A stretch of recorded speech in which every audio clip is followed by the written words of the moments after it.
Chapter 31. And he heard the words of Laban's son, saying, Jacob has taken away all that was our father's, and from what belonged to our father he has made all his wealth. And Jacob would look at the face of Laban, and see that it was not toward him as before. And Yahuwah said to Jacob, Return to the land of your fathers and to your relatives, and I am with you. And Jacob sent and called Rachel and Leah to the field, to his flock, and said to them, I see your father's face, that it is not toward me as before. But the Elohim of my father has been with me, and you know that I have served your father with all my strength. Yet your father has deceived me and changed my wages 10 times. But Elohim did not allow him to do evil to me. When he said this, the speckled are your wages, then all the flocks bore speckled. And when he said this, the streaked are your wages, then all the flocks bore streaked. So Elohim has taken away the livestock of your father and given them to me. And it came to be at the time when the flocks conceived, that I lifted my eyes and looked in a dream, and saw the rams which leaped upon the flocks were streaked, speckled, and molted. And the messenger of Elohim spoke to me in a dream, saying, Jacob. And I said, Here I am. And he said, Lift your eyes now and see, all the rams which leap on the flocks are streaked, speckled, and mottled. For I have seen all that Laban is doing to you. I am the El of Bethel, where you anointed the standing column, and where you made a vow to me. Now rise up, get out of this land, and return to the land of your relatives. So Rachel and Leah answered and said to him, Do we still have any portion or inheritance in our father's house? Are we not reckoned by him as strangers? For he has sold us, and also entirely consumed our silver. For all the wealth which Elohim has taken from our father is ours, and our children's. Now then, do whatever Elohim has told you. So Jacob rose and put his sons and his wives on camels, and he drove off all his livestock and all his possessions which he had acquired, his property of the livestock which he had acquired in Padan Aram, to go to his father Yitzhak in the land of Canaan.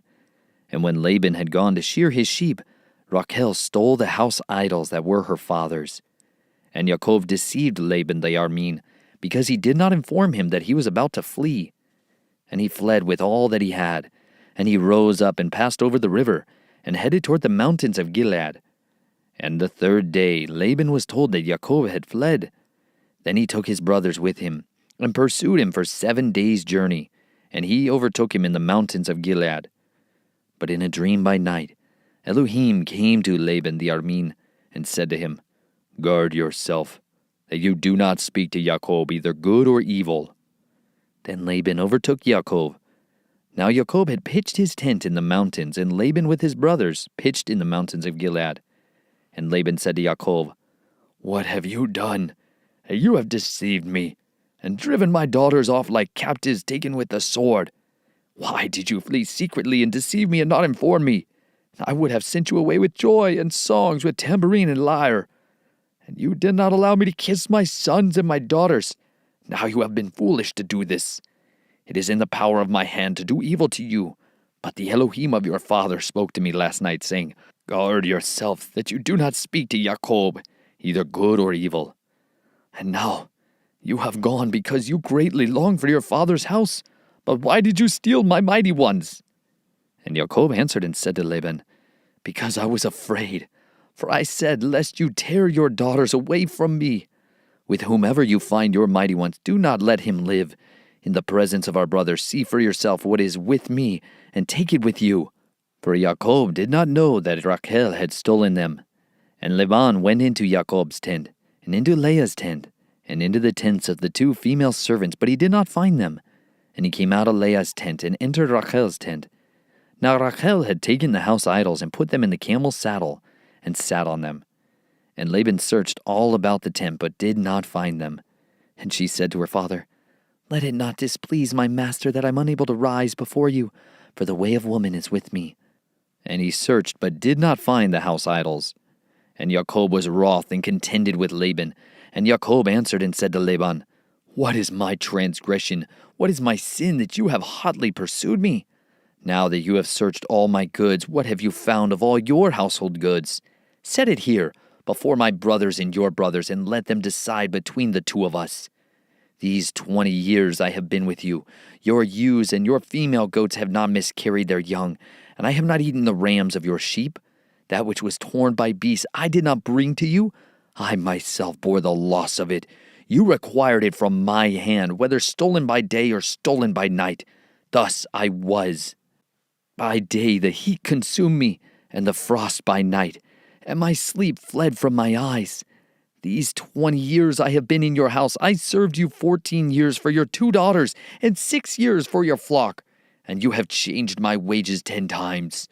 Unless the Elohim of my father, the Elohim of Abraham, and the fear of Yitzhak had been with me, you would have now sent me away empty-handed. Elohim has seen my affliction and the labor of my hands and rendered judgment last night. And Laban answered and said to Jacob, These daughters are my daughters, and these children are my children, and this flock is my flock, and all that you see is mine. But what shall I do today to these my daughters, or to their children whom they have borne? And now, come, let us make a covenant, you and I, and it shall be a witness between you and me. So Jacob took a stone and set it up as a standing column. And Jacob said to his brothers, Gather stones. And they took stones and made a heap, and they ate there on the heap. And Laban called it Yagar Sahadutha, but Jacob called it Galad. And Laban said, This heap is a witness between you and me today. That is why its name was called Galed, also Mitzpah, because he said, Let Yahuwah watch between you and me when we are out of each other's sight. If you afflict my daughters, or if you take other wives besides my daughters, although no man is with us, see Elohim is witness between you and me. And Laban said to Jacob, See this heap, and see this standing column which I have placed between you and me. This heap is a witness, and this standing column is a witness, that I do not pass beyond this heap to you, and you do not pass beyond this heap and this standing column to me for evil. The Elohim of Abraham, the Elohim of Nahor, and the Elohim of their father rightly rule between us. And Jacob swore by the fear of his father Yitzhak. And Jacob slaughtered a slaughtering on the mountain, and called his brothers to eat bread. And they ate bread and spent the night on the mountain. And Laban rose early in the morning, and kissed his sons and daughters, and blessed them. And Laban left and returned to his place. Chapter 32. And Jacob went on his way, and the messengers of Elohim met him. And when Jacob saw them, he said, This is the camp of Elohim. And he called the name of that place Mahanaim. And Jacob sent messengers before him to Esau his brother in the land of Seir, in the field of Edom. And he commanded them, saying, Say this to my master Esau. Your servant Jacob said this, I have sojourned with Laban and stayed there until now, and I have bulls and donkeys, flocks, and male and female servants. And I have sent to inform my master, to find favor in your eyes. So the messengers returned to Jacob, saying, We came to your brother, Esau, and he is coming to meet you, and 400 men with him. And Jacob was greatly afraid and distressed. So he divided the people that were with him, and the flocks and herds and camels into 2 groups. And he said, If Esau comes to the one group and strikes it, then the other group which is left shall escape. And Jacob said, O Elohim of my father Abraham, and Elohim of my father Yitzhak, Yahuwah who said to me, Return to your land and to your relatives, and I do good to you. I do not deserve the least of all the loving commitment and all the truth which you have shown your servant. For I passed over this Yarden with my staff, and now I have become 2 groups. Deliver me, I pray, from the hand of my brother, from the hand of Esau, for I fear him, lest he come and shall strike me and the mother with the children. For you said, I shall certainly do good to you, and shall make your seed as the sand of the sea, which are too numerous to count. And he spent the night there, and took what came to his hand as a present for Esau his brother, 200 female goats, and 20 male goats, 200 ewes and 20 rams, 30 suckling camels with their colts, 40 cows and 10 bulls, 20 female donkeys and 10 foals. And he gave into the hand of his servants every drove by itself, and said to his servants, Pass over before me, and put some distance between drove and drove. And he commanded the first one, saying, When Esau my brother meets you and asks you, saying, To whom do you belong? And where are you going? And whose are these in front of you? Then you shall say, They are your servant Yaakov's. It is a present sent to my master Esau. And see, he is also behind us. So he commanded the second and the third and all who followed the drove, saying, Speak to Esau this same word when you find him. And you shall say, Also look, your servant Yaakov is behind us. For he said, Let me appease him with the present that goes before me, and after that see his face. He might accept me. And the present passed over before him, but he himself spent the night in the camp. And he rose up that night and took his 2 wives and his 2 female servants and his 11 sons, and passed over the ford of Yabbok. And he took them and sent them over the stream, and sent over what he had. And Yaakov was left alone, and a man wrestled with him till the breaking of day. And when he saw that he did not overcome him, he touched the socket of his hip. And the socket of Yaakov's hip was dislocated as he wrestled with him. And he said, Let me go, for the day breaks. But he said, I am not letting you go until you have blessed me. So he asked him, What is your name? And he said, Yaakov. And he said, Your name is no longer Yaakov, but Yisrael, because you have striven with Elohim and with men, and have overcome. And Yaakov asked him, saying, Please let me know your name. And he said, Why do you ask about my name? And he blessed him there.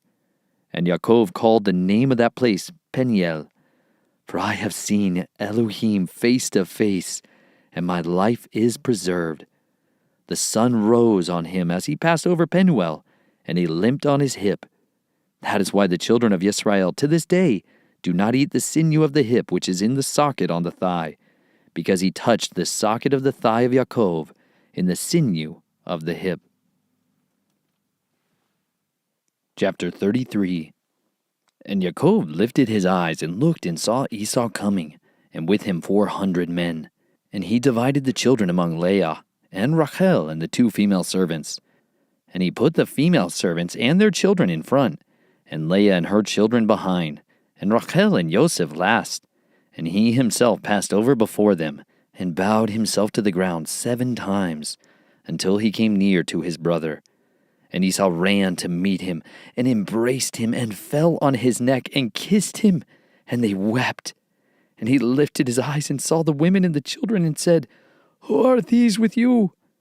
The children in whom Elohim has favored your servant. Then the female servants came near, they and their children, and bowed themselves. And Leah also came near with her children, and they bowed themselves. And Joseph and Rachel came near, and they bowed themselves. Then Esau said, What do you mean by all this company which I met? And he said, To find favor in the eyes of my master. But Esau said, I have enough, my brother. Let what you have remain yours. And Yaakov said, No, please, if I have now found favor in your eyes, then receive my present from my hand, because I have seen your face, like seeing the face of Elohim, and you were pleased with me. Please take my blessing that is brought to you, because Elohim has favored me, and because I have all I need. And he urged him, and he took it. And he said, Let us depart and go, and let me go before you. But he said to him, My master knows that the children are weak, and the flocks and herds which are nursing are with me, and if the men should drive them hard one day, all the flocks shall die. Please let my master go before his servant, and let me lead on slowly according to the pace of the livestock that go before me, and according to the pace of the children, until I come to my master in Seir. And Esau said, Please, let me leave with you some of the people who are with me. But he said, Why this? Let me find favor in the eyes of my master. And Esau returned that day on his way to Seir. And Jacob set out to Sukkot, and built himself a house, and made booths for his livestock. That is why the name of the place is called Sukkot. And Jacob came safely to the city of Shechem, which is in the land of Canaan, when he came from Padan Aram, and he pitched his tent before the city. And he bought the portion of the field where he had pitched his tent, from the children of Hamor, Shechem's father, for 100 ketzitah. And he set up a slaughter place there, and called it El Elohei Yisrael. Chapter 34. And Dinah, the daughter of Leah, whom she had borne to Yaakov, went out to see the daughters of the land. And Shechem, son of Hamor, the Hivite, prince of the land, saw her, and took her, and lay with her, and humbled her. And his being clung to Dinah, the daughter of Yaakov, and he loved the girl, and spoke kindly to the girl. And Shechem spoke to his father Hamor, saying, Take this girl for me for a wife. And Yaakov heard that he had defiled Dinah his daughter. Now his sons were with his livestock in the field. So Yaakov kept silent until they came. And Hamor, the father of Shechem, went out to Yaakov to speak with him. And the sons of Yaakov came in from the field when they heard it. And the men were grieved and very wroth, because he had done a senseless deed in Israel, by lying with Yaakov's daughter, which should not be done. But Hamor spoke with them, saying, My son Shechem's being longs for your daughter. Please give her to him for a wife, and intermarry with us. Give us your daughters, and take our daughters for yourselves, and dwell with us, and let the land be before you. Dwell and move about in it, and have possessions in it. And Shechem said to her father and her brothers, Let me find favor in your eyes, and whatever you say to me I give. Ask of me a bride price and gift ever so high, and I give according to what you say to me. But give me the girl for a wife. But the sons of Yaakov answered Shechem and Hamor his father, and spoke with deceit, because he had defiled Dinah, their sister. And they said, We are not able to do this matter, to give our sister to one who is uncircumcised, for that would be a reproach to us. Only on this condition would we agree to you. If you become as we are, to have every male of you circumcised, then we shall give our daughters to you, and take your daughters to us, and we shall dwell with you, and shall become one people. But if you do not listen to us and be circumcised, we shall take our daughter and go. And their words pleased Hamor and Shechem, Hamor's son. And the young man did not delay to do this, because he delighted in Yaakov's daughter. Now he was more respected than all the household of his father. And Hamor and Shechem his son came to the gate of their city, and spoke with the men of their city, saying, These men are at peace with us, so let them dwell in the land and move about in it, and see the land is large enough for them. Let us take their daughters for us for wives, and let us give them our daughters. Only on this condition would the men agree to dwell with us, to be one people. If every male among us is circumcised as they are circumcised, their herds and their possessions, and all their beasts, should they not be ours? Only let us agree with them, and let them dwell with us. And all who went out of the gate of his city listened to Hamor and Shechem his son. Every male was circumcised, all who went out of the gate of his city. And it came to be on the third day, when they were in pain, that two of the sons of Yaakov, Shimon and Levi, Dinah's brothers, each took his sword and came boldly upon the city and killed all the males. And they killed Hamor and Shechem his son with the edge of the sword, and took Dinah from Shechem's house, and went out. The sons of Yaakov came upon the slain and plundered the city, because they had defiled their sister. They took their flocks and their herds and their donkeys, and that which was in the city, and that which was in the field, with all their wealth, and all their little ones and their wives they took captive, and they plundered all that was in the houses. And Yaakov said to Shimon and Levi, You have troubled me by making me a stench among the inhabitants of the land, among the Canaanites and the Perizzites, and I am few in number. They shall gather themselves against me and shall strike me, and I shall be destroyed, my household and I. But they said, Should he treat our sister like a whore? Chapter 35. And Elohim said to Yaakov, Arise, go up to Bethel and dwell there, and make a slaughter place there to El, who appeared to you when you fled from the face of Esau your brother. And Yaakov said to his household and to all who were with him, Put away the foreign mighty ones that are among you, and cleanse yourselves, and change your garments, and let us arise and go up to Bethel, and let me make there a slaughter place to El, who answered me in the day of my distress, and has been with me in the way which I have gone. So they gave Yaakov all the foreign mighty ones which were in their hands, and all their earrings which were in their ears. And Yaakov hid them under the terebinth tree which was near Shechem. And they departed, and the fear of Elohim was upon the cities that were all around them. and they did not pursue the sons of Yaakov. And Yaakov came to Luz, that is Bethel, which is in the land of Canaan, he and all the people who were with him. And he built there a slaughter place, and called the place El Bethel, because there Elohim appeared to him when he fled from the face of his brother. And Deborah, Rivkah's nurse, died, and she was buried below Bethel under the terebinth tree. So the name of it was called Alon Bakuth. And Elohim appeared to Yaakov again when he came from Padan Aram, and blessed him. And Elohim said to him, Your name is Yaakov. Your name is no longer called Yaakov, but Yisrael is your name. So he called his name Yisrael. And Elohim said to him, I am El Shaddai. Be fruitful and increase. A nation and a company of nations shall be from you, and sovereigns come from your body. And the land which I gave Abraham and Yitzhak I give to you, and to your seed after you I give this land. And Elohim went up from him in the place where he had spoken with him. And Yaakov set up a standing column in the place where he had spoken with him, a monument of stone. And he poured a drink offering on it, and he poured oil on it. And Yaakov called the name of the place where Elohim spoke with him, Bethel. Then they set out from Bethel. And it came to be, when there was but a little distance to go to Ephrath, that Rachel began to give birth, and had great difficulty giving birth. And it came to be, as she was having great difficulty giving birth, that the midwife said to her, Do not fear, for it is another son for you. And it came to be, as her life was going out, for she died, that she called his name Ben-Oni, but his father called him Binyamin. So Rachel died, and was buried on the way to Ephrath, that is Bethlehem. And Yaakov set up a standing column on her burial place, which is the monument of Rachel's burial place to this day. And Yisrael set out, and pitched his tent beyond the tower of Eder. And it came to be, when Yisrael dwelt in that land, that Reuben went and lay with Bilhah, his father's concubine. And Yisrael heard about it. Now the sons of Yaakov were 12. The sons of Leah were Reuben, Yaakov's firstborn, and Shimon, and Levi, and Yehudah, and Issachar, and Zebulun.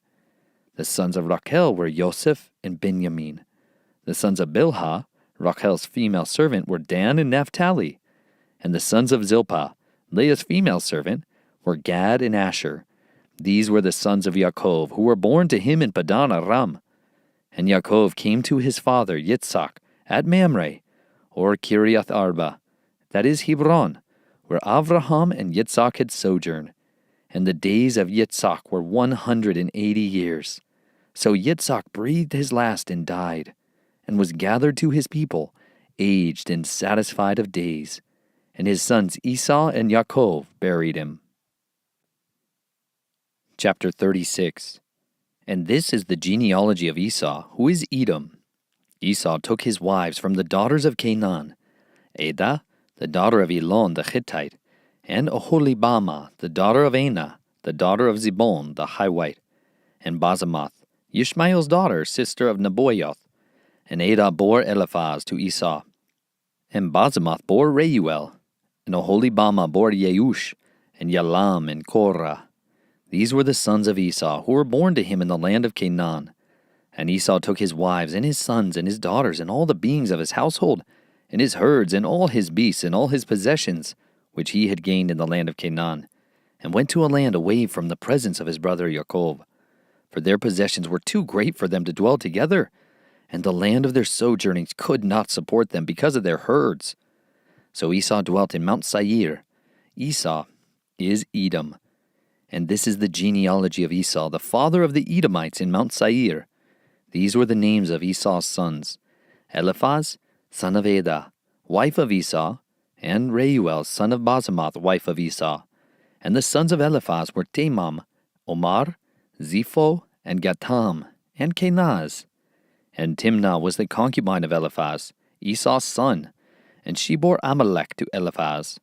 These were the sons of Adah, Esau's wife.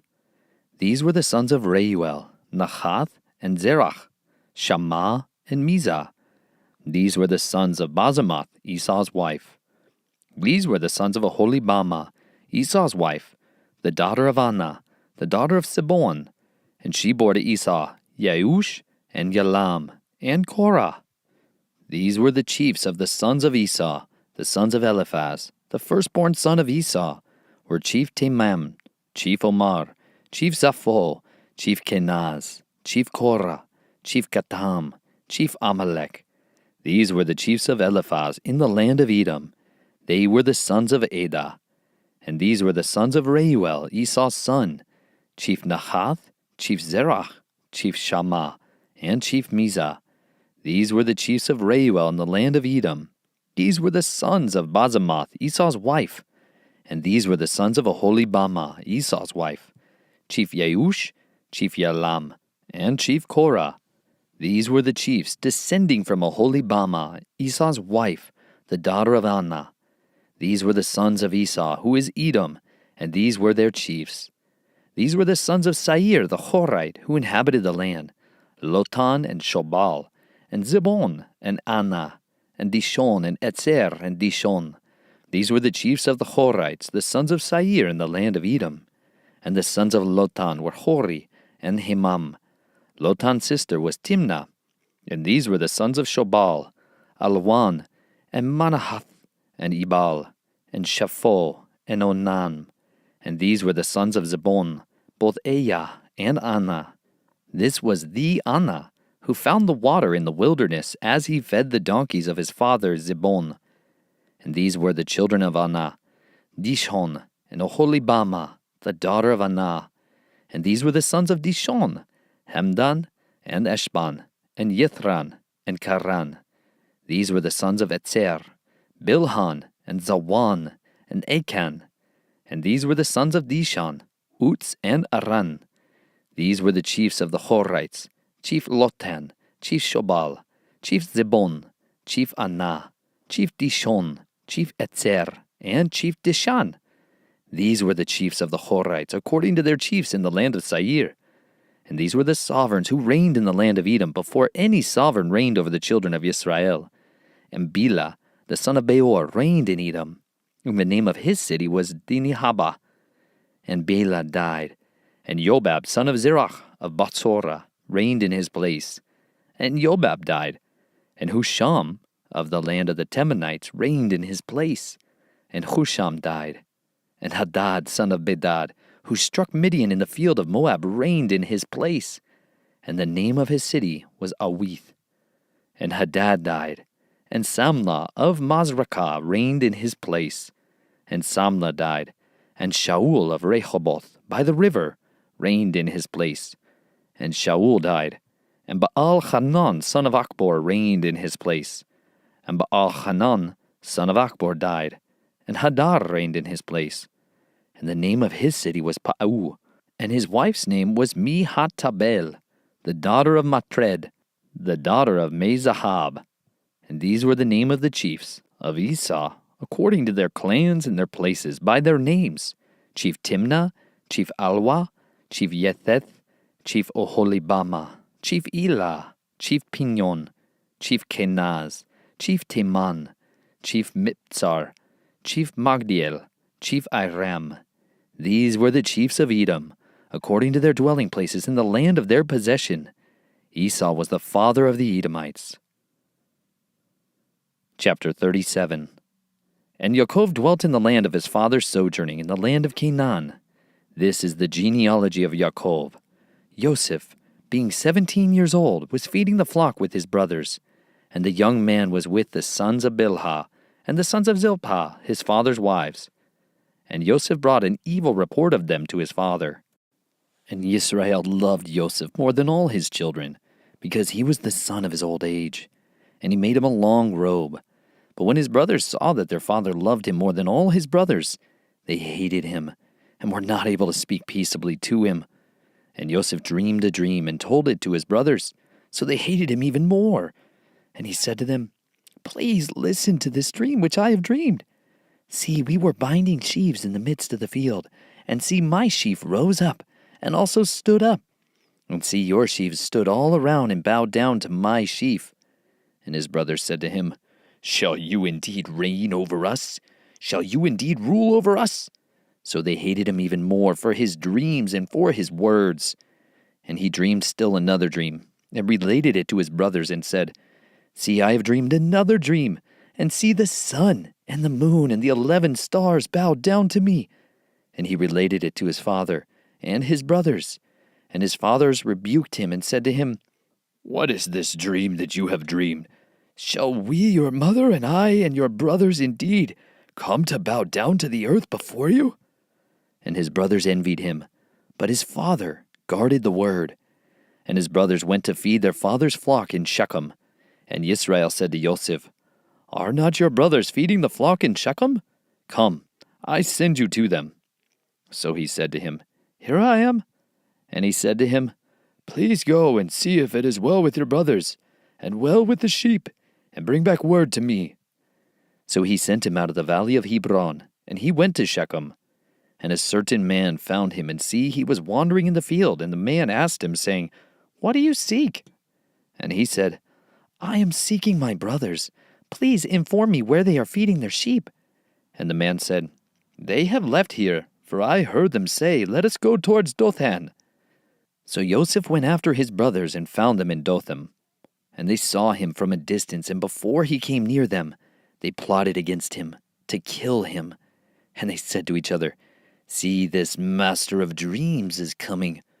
Now then, come and let us now kill him, and throw him into some pit, and shall say, Some wild beast has devoured him. Let us then see what comes of his dreams. But Reuben heard, and rescued him from their hands, and said, Let us not strike his being. And Reuben said to them, Shed no blood. Throw him into this pit which is in the wilderness, and do not lay a hand on him, in order to rescue him out of their hands and bring him back to his father.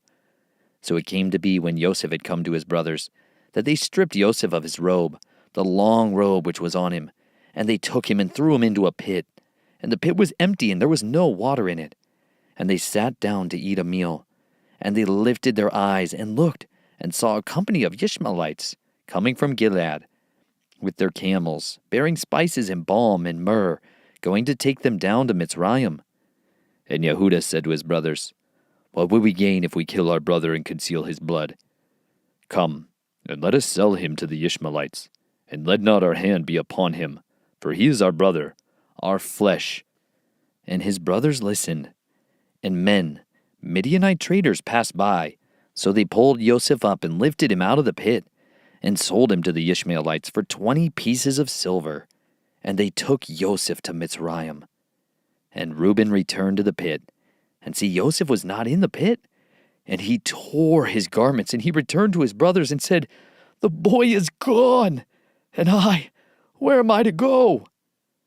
So they took Joseph's robe, slew a male goat, and dipped the robe in the blood, and sent the long robe and brought it to their father, and said, We have found this. Please look. Is it the robe of your son or not? And he recognized it and said, It is my son's robe. An evil beast has devoured him.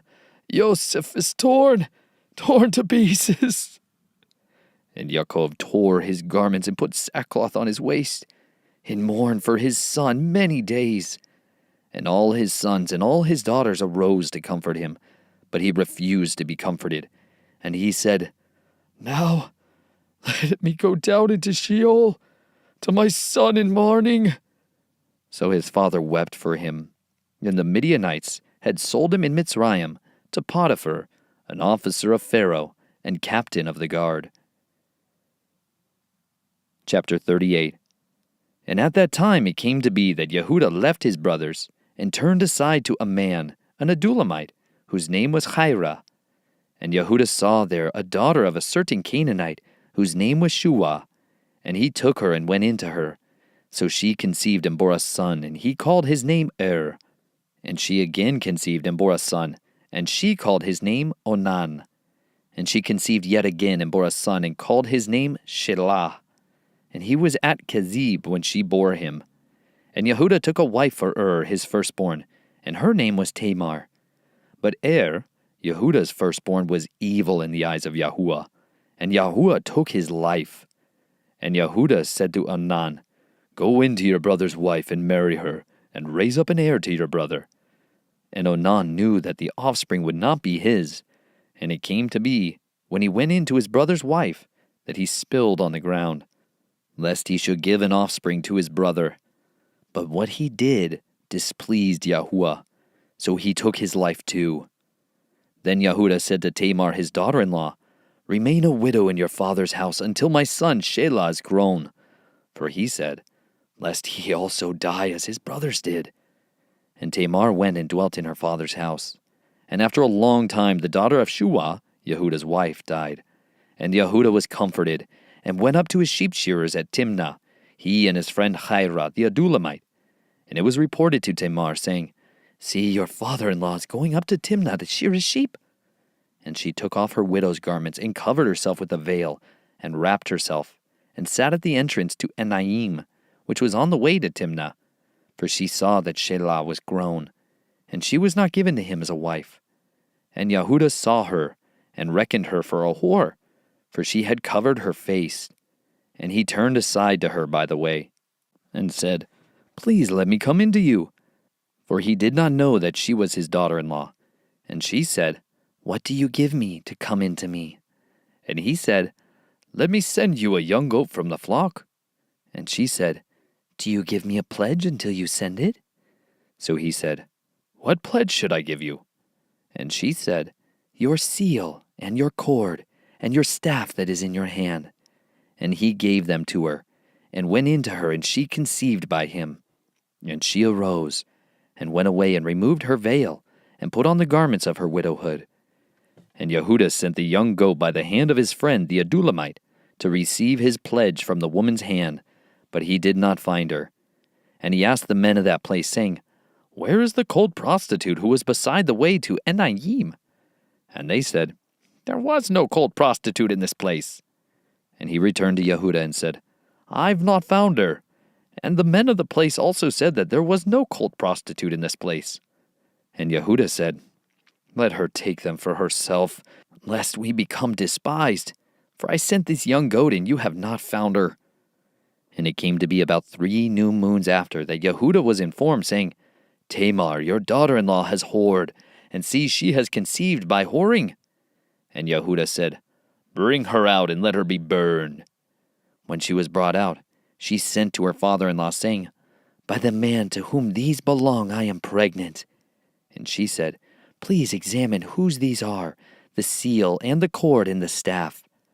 And Yehudah examined and said, She has been more righteous than I, because I did not give her to Shelah my son.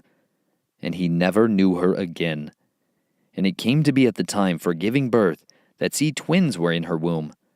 And it came to be when she was giving birth that the one put out his hand, and the midwife took a scarlet thread, and bound it on his hand, saying, This one came out first. And it came to be as he drew back his hand, that see, his brother came out. And she said, How did you break through? This breach be upon you. So his name was called Peretz. And afterward his brother came out, who had the scarlet thread on his hand. So his name was called Zerach. Chapter 39. And Yosef had been taken down to Mitzrayim, and Potiphar, an officer of Pharaoh, captain of the guard, a Mitzrite, bought him from the Ishmaelites, who had taken him down there. And it came to be that Yahuwah was with Yosef, and he became a prosperous man, and was in the house of his master the Mitzrite. And his master saw that Yahuwah was with him, and that Yahuwah made all he did to prosper in his hand. So Yosef found favor in his eyes, and served him, and he appointed him over his house, and gave into his hand all that he had. And it came to be, from the time that he appointed him over his house, and all that he had, that Yahuwah blessed the Mitzrite's house for Yosef's sake. And the blessing of Yahuwah was on all that he had, in the house and in the field. And he left in Yosef's hands all that he had, and he did not know that what he had except for the bread which he ate. And Yosef was handsome in form and handsome in appearance. And after these events it came to be that his master's wife lifted up her eyes to Yosef and said, Lie with me. But he refused, and said to his master's wife, Look, my master does not know what is with me in the house, and he has given into my hands all that he has. No one is greater in this house than I, and he has not withheld whatever from me but you, because you are his wife, And how shall I do this great evil and sin against Elohim? And it came to be, as she spoke to Joseph day by day, that he did not listen to her, to lie with her, to be with her. And it came to be on a certain day when Joseph went into the house to do his work, and none of the men of the house was inside, that she caught him by his garment, saying, "Lie with me." But he left his garment in her hand, and fled and ran outside. And it came to be when she saw that he had left his garment in her hand and fled outside, that she called to the men of her house and spoke to them, saying, "See, he has brought in to us a Hebrew to mock us. He came in to me to lie with me, and I cried out with a loud voice. And it came to be when he heard that I lifted my voice and cried out, that he left his garment with me and fled and went outside. And she kept his garment with her until his master came home. And she spoke to him these same words, saying, The Hebrew servant whom you brought to us came in to me to mock me. So it came to be as I lifted my voice and cried out, that he left his garment with me and fled outside. And it came to be when his master heard the words which his wife spoke to him, saying, Your servant did to me according to these words, that his displeasure burned. Then Joseph's master took him and put him into the prison, a place where the sovereign's prisoners were confined, and he was there in the prison. But Yahuwah was with Joseph, and extended loving commitment to him, and he gave him favor in the eyes of the prison warden. And the prison warden gave into the hand of Joseph all the prisoners who were in the prison, and whatever was done there was his doing.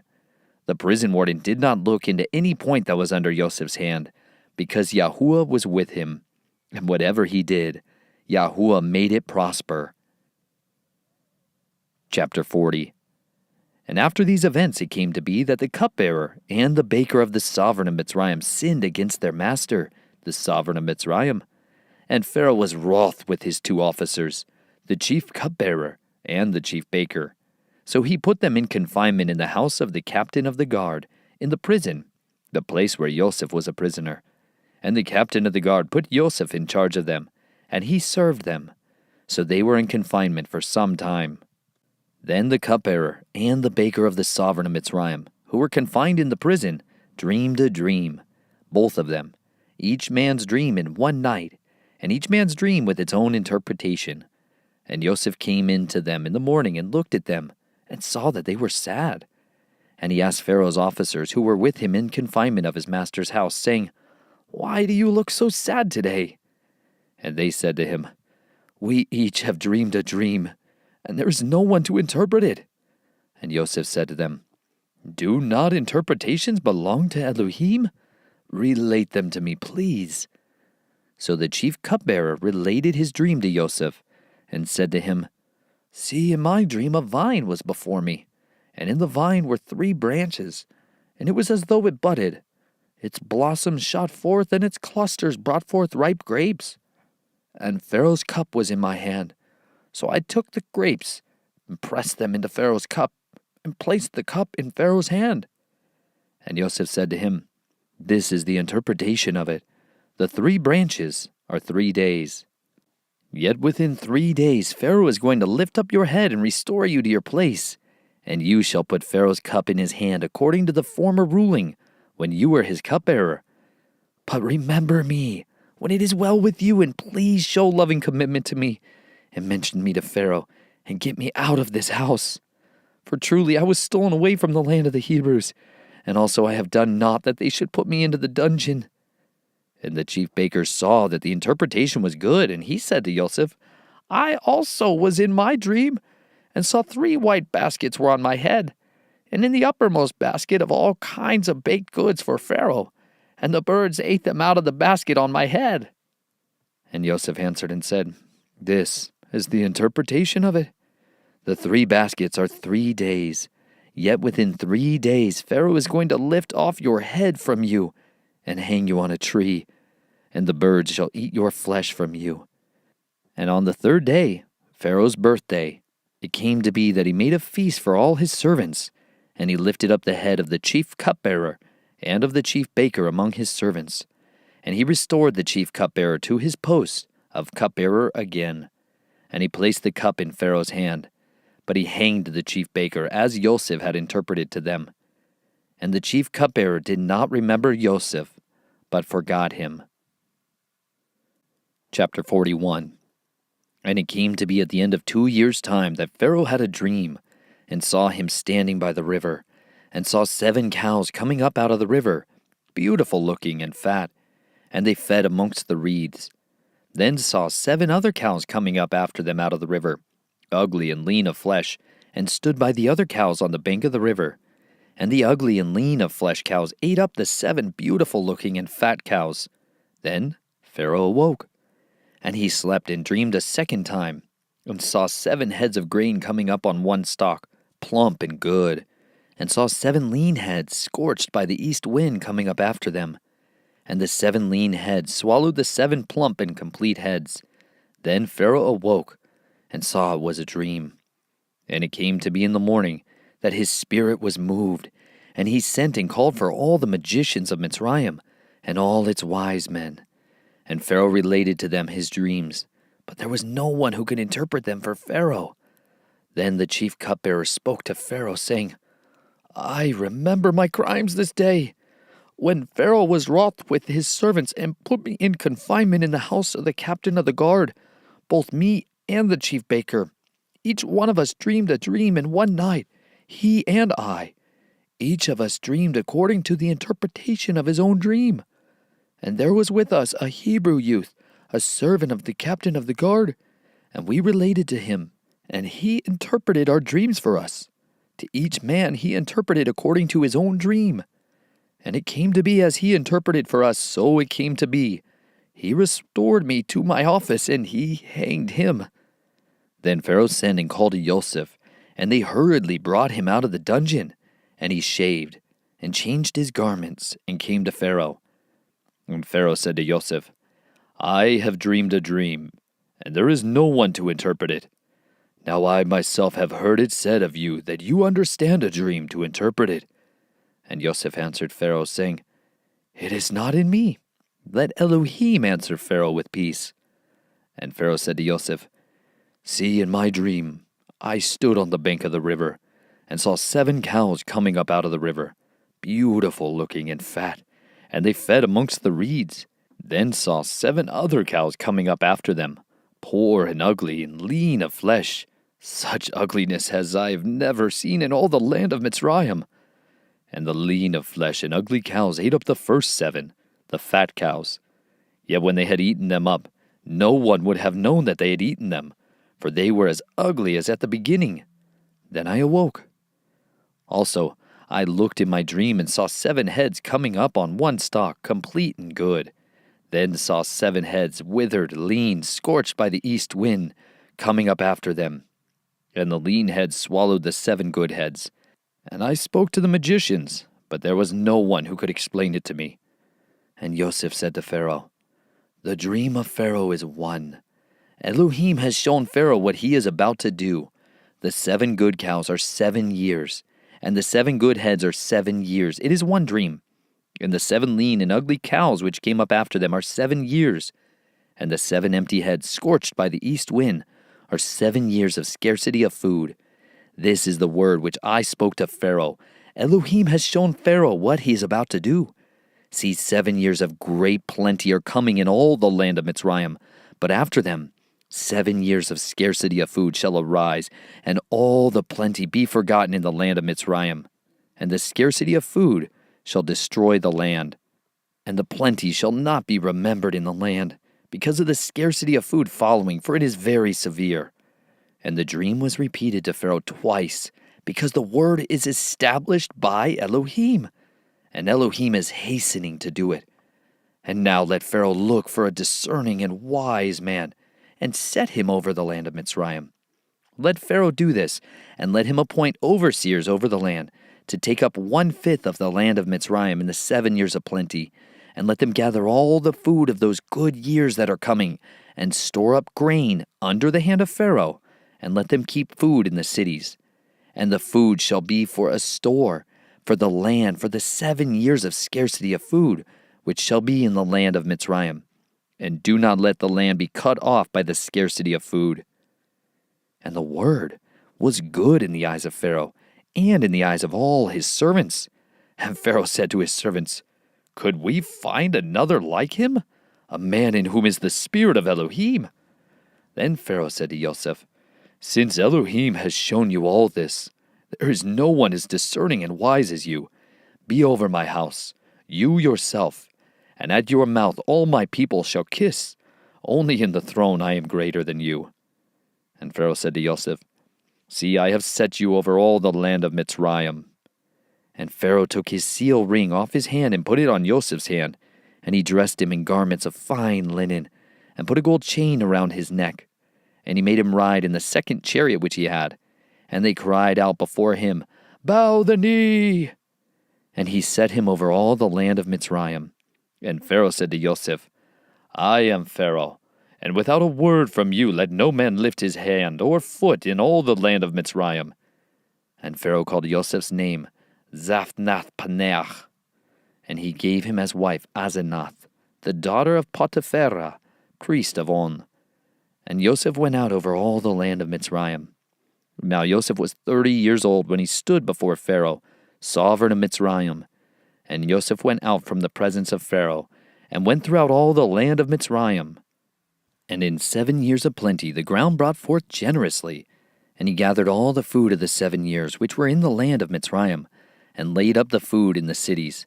He laid up in every city the food of the field which surrounded them. Thus Joseph gathered very much grain, as the sand of the sea, until he ceased counting, for it was without number. And to Joseph were born 2 sons, before the years of scarcity of food came, whom Asenath, the daughter of Potipharah, priest of On, bore to him. And Joseph called the name of the firstborn Manasseh. For Elohim has made me forget all my toil and all my father's house. And the name of the second he called Ephraim, for Elohim has caused me to be fruitful in the land of my affliction. And the 7 years of plenty which were in the land of Mitzrayim came to an end, and the 7 years of scarcity of food began to come. As Joseph has said, "And the scarcity of food was in all lands, but in the land of Mitzrayim there was bread." But when all the land of Mitzrayim hungered, and the people cried to Pharaoh for bread, Pharaoh said to all the Mitzrites, "Go to Joseph, do whatever he says to you." And the scarcity of food was over all the face of the earth. And Joseph opened all the storehouses, and sold to the Mitzrites. And the scarcity of food was severe in the land of Mitzrayim. And all the earth came to Joseph in Mitzrayim to buy grain, because the scarcity of food was severe in all the earth. Chapter 42. And when Jacob saw that there was grain in Mitzrayim, Jacob said to his sons, "Why do you look at each other?" And he said, "See, I have heard that there is grain in Mitzrayim. Go down to that place and buy it for us there, and let us live and not die." And Joseph's 10 brothers went down to buy grain in Mitzrayim. But Jacob did not send Joseph's brother Benjamin with his brothers, for he said, "Lest some harm come to him." And the sons of Israel went to buy grain among those who journeyed, for the scarcity of food was in the land of Canaan. And Joseph was the governor over the land. He was the one who sold to all the people of the land.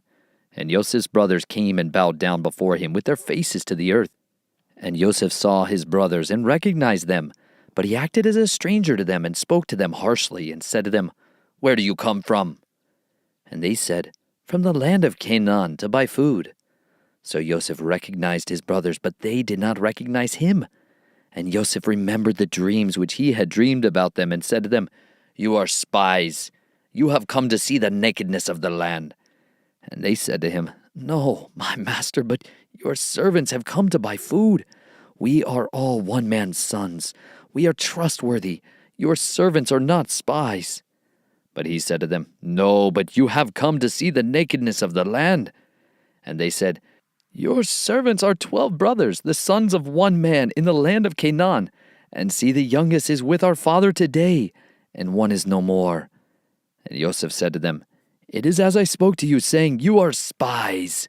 By this you shall be proven. By the life of Pharaoh, you do not leave this place unless your youngest brother comes here. Send one of you, and let him bring your brother, while you are kept in prison. So let your words be proven to see whether there is any truth in you, or else by the life of Pharaoh you are spies." And he put them all together in prison for 3 days.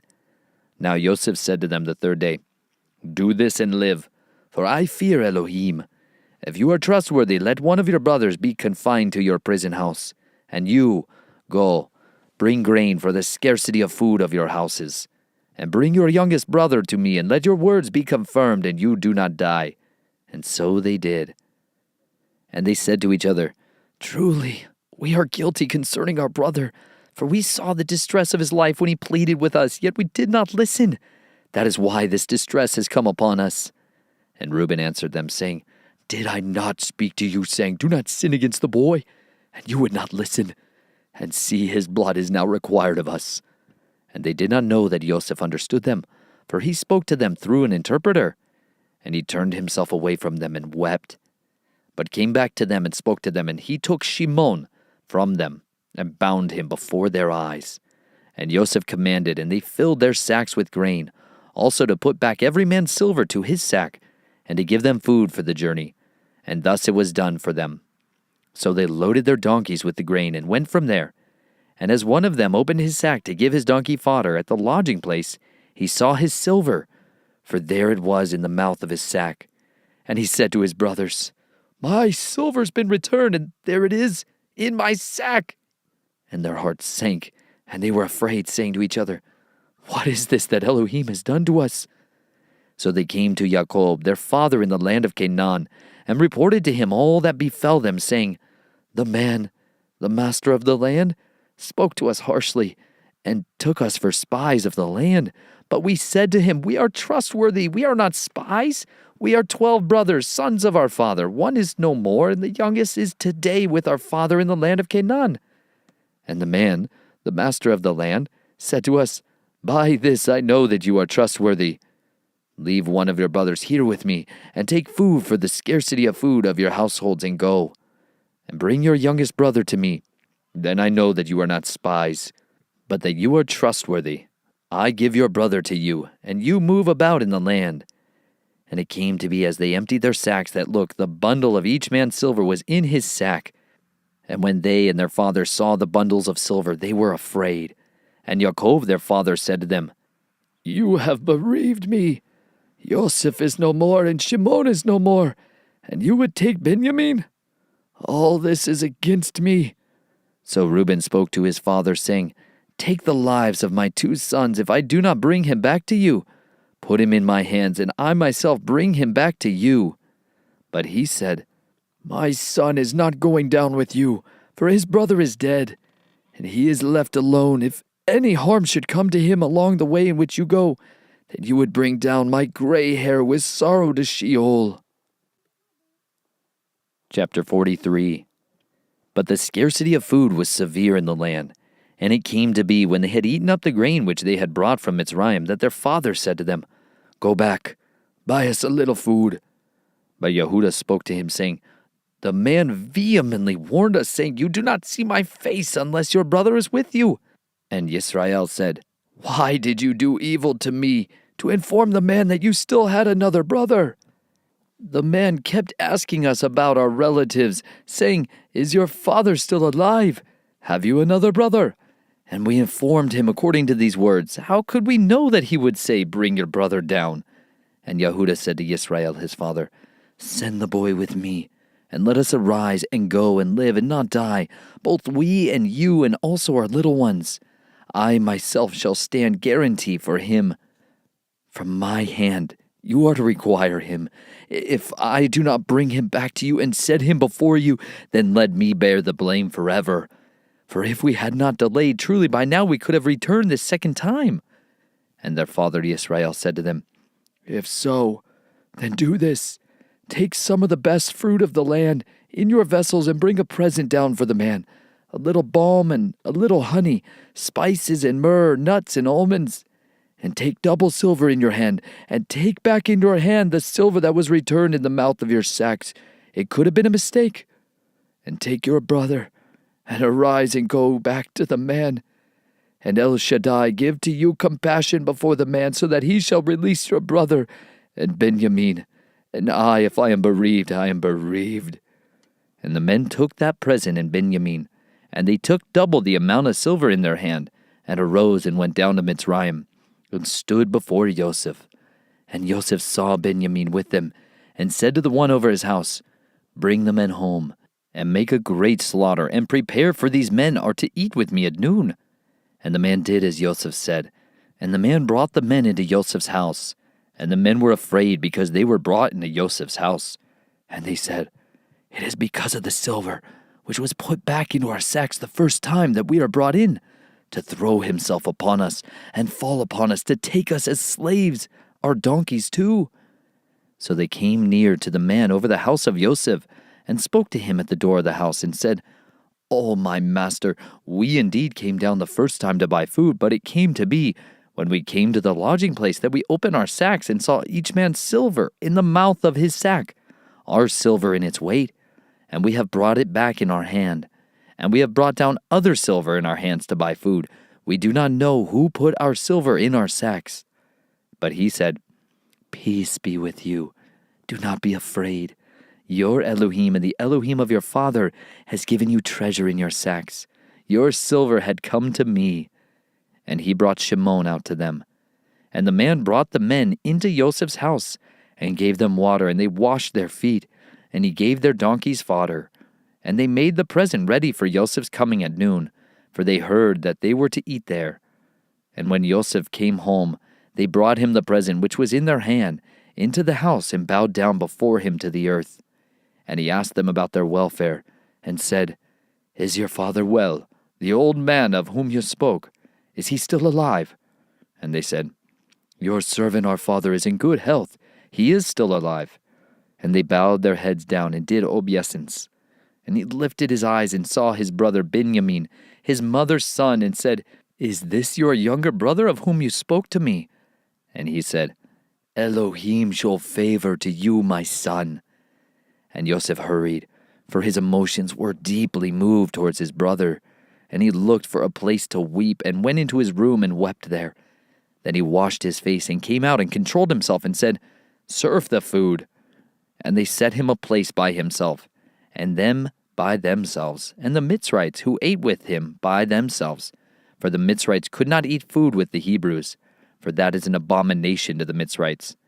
And they sat before him, the firstborn according to his birthright, and the youngest according to his youth. And the men looked at each other in astonishment. And he took portions to them from before him. But Benjamin's portion was 5 times as much as any of theirs. And they feasted, and they drank with him. Chapter 44. And he commanded the one over his house, saying, Fill the men's sacks with food, as they are able to bear. And then put each man's silver in the mouth of his sack, and put my cup, the silver cup, in the mouth of the sack of the youngest, and the silver for his grain. And he did according to the word of Joseph which he spoke. As soon as the morning was light, the men were sent away, they and their donkeys. And when they had gone out of the city, not having gone far, Joseph said to the one over his house, Rise up, follow the men, and when you overtake them, say to them, Why have you repaid evil for good? Is this not the one from which my master drinks, and with which he indeed divines? You have done evil in what you have done. So he overtook them and spoke these words to them. And they said to him, Why does my master say these words? Far be it from us that your servants should do according to this word. See, we brought back to you from the land of Canaan the silver which we found in the mouth of our sacks. How then should we steal silver or gold from your master's house? With whomever of your servants it is found, he shall die, and we shall become my master's slaves as well. And he said, Now also let it be according to your words. He with whom it is found becomes my slave, and you are innocent. And they hurried. Each man let down his sack to the ground, and each opened his sack. And he searched, with the oldest first and with the youngest last. And the cup was found in Benjamin's sack. And they tore their garments, and each man loaded his donkey and went back to the city. And Yehudah and his brothers came to Joseph's house, and he was still there. And they fell before him on the ground. And Joseph said to them, What deed is this that you have done? Did you not know that a man like me indeed divines? And Yehudah said, What do we say to my master? What do we speak? Or how Do we clear ourselves? Elohim has found out the crookedness of your servants. See, we are my master's slaves, both we and he also with whom the cup was found."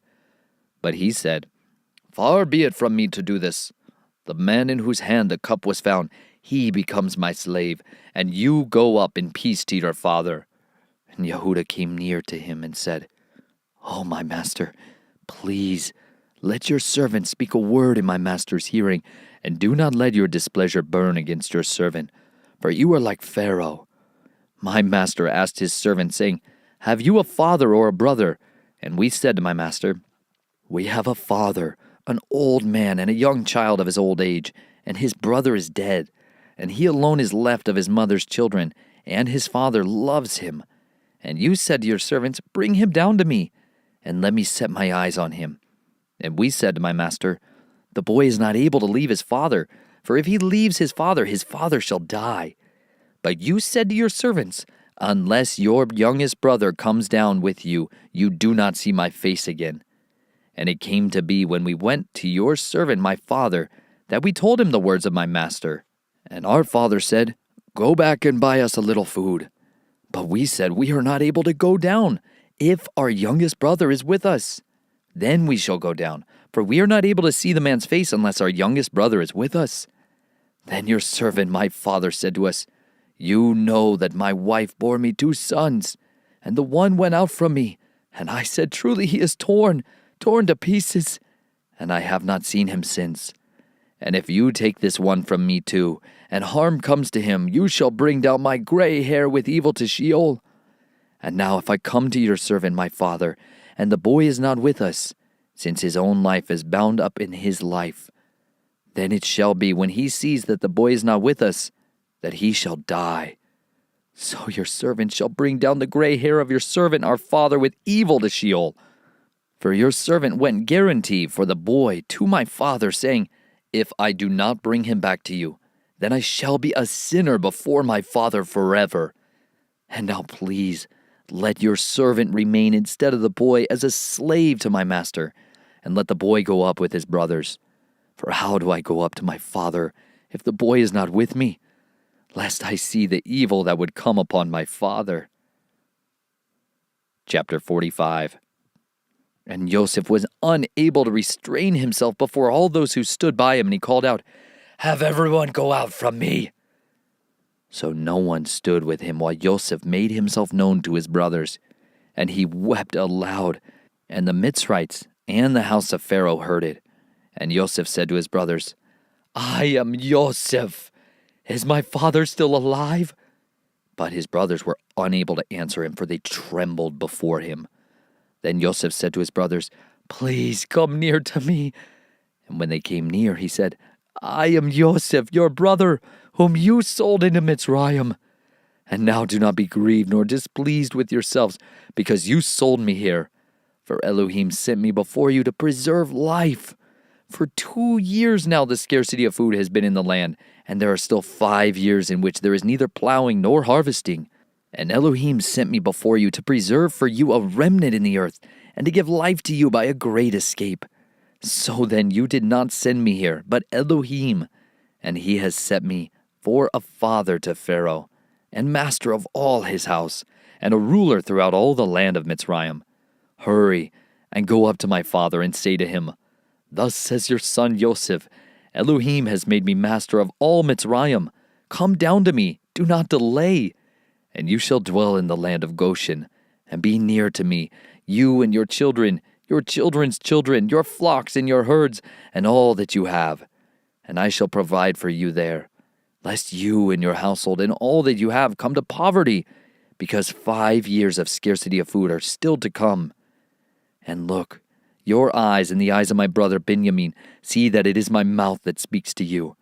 And you shall inform my father of all my esteem in Mitzrayim, and of all that you have seen. And you shall hurry and bring my father down here. And he fell on his brother Benjamin's neck and wept, and Benjamin wept on his neck. And he kissed all his brothers and wept over them. And after that his brothers spoke with him. And the report of it was heard by the house of Pharaoh, saying, The brothers of Joseph have come. and it was good in the eyes of Pharaoh and in the eyes of his servants. And Pharaoh said to Joseph, Say to your brothers, Do this, load your beasts, and go, enter the land of Canaan, and take your father and your households, and come to me, and I give you the best of the land of Mitzrayim, and you eat the fat of the land. And you have been commanded, do this, take wagons out of the land of Mitzrayim, for your little ones, and your wives, and you shall bring your father and come. And do not be concerned about your goods, for the best of all the land of Mitzrayim is yours. And the sons of Israel did so. And Joseph gave them wagons, according to the mouth of Pharaoh, and he gave them food for the journey. He gave to all of them, to each man, changes of garments. But to Benjamin he gave 300 pieces of silver, and 5 changes of garments. And he sent to his father this, 10 donkeys loaded with the best of Mitzrayim, and 10 female donkeys loaded with grain, and bread, and food for his father for the journey. So he sent his brothers away, and they left. And he said to them, Do not quarrel along the way. And they went up out of Mitzrayim, and came to the land of Canaan, to Yaakov their father. And they told him, saying, Yosef is still alive, and he is governor over all the land of Mitzrayim. And Yaakov's heart ceased, for he did not believe them. But when they spoke to him all the words which Joseph had spoken to them, and when he saw the wagons which Joseph had sent to transport him, the spirit of Yaakov their father revived. And Israel said, Enough! My son Joseph is still alive. Let me go and see him before I die. And Israel set out with all that he had, and came to Beersheba, and slaughtered slaughterings to the Elohim of his father Yitzhak. And Elohim spoke to Israel in the vision of the night, and said, Jacob, Jacob. And he said, Here I am. And he said, I am the Elohim of your father. Do not be afraid to go down to Mitzrayim, for I shall make you there into a great nation. I myself am going down with you to Mitzrayim, and I myself shall certainly bring you up again. And let Joseph put his hand on your eyes. And Jacob rose up from Beersheba, and the sons of Israel brought their father Jacob, and their little ones, and their wives in the wagons which Pharaoh had sent to transport them. And they took their livestock and their property which they had acquired in the land of Canaan, and came into Mitzrayim. Jacob and all his seed with him, his sons, and his sons' sons, his daughters, and all his sons' daughters, and all his seed he brought with him to Mitzrayim. And these were the names of the children of Israel, Jacob and his sons who came into Mitzrayim. Reuben was Jacob's firstborn, and the sons of Reuben, Hanok, and Palu, and Hetzron, and Carmi. And the sons of Shimon, Yemuel, and Yamin, and Ohad, and Yakin, and Zohar, and Shaul, son of a Canaanite woman. And the sons of Levi, Gershon, Kehath, and Merari. And the sons of Yehuda, and Onan, and Shelah, and Peretz, and Zerach. But and Onan died in the land of Canaan. And the sons of Peretz were Hetzron, and Hamuel. And the sons of Yissachar, Tola, and Pua, and Job, and Shimron. And the sons of Zebulun, Sered, and Elon, and Yachaleel. These were the sons of Leah, whom she bore to Jacob in Padan Aram, with his daughter Dinah. All the beings, his sons and his daughters, were 33. And the sons of Gad, Ziphon, and Haggai, Shunai, and Etzbon, Ari, and Arodi, and Areli. And the sons of Asher, Yimnah, and Yishwa, and Yishwi, and Beriah, and Sarah, their sister. And the sons of Beriah, Heber, and Malkiel. These were the sons of Zilpah, whom Laban gave to Leah his daughter. And these she bore to Jacob, 16 beings. The sons of Rachel, Jacob's wife, Joseph and Benjamin.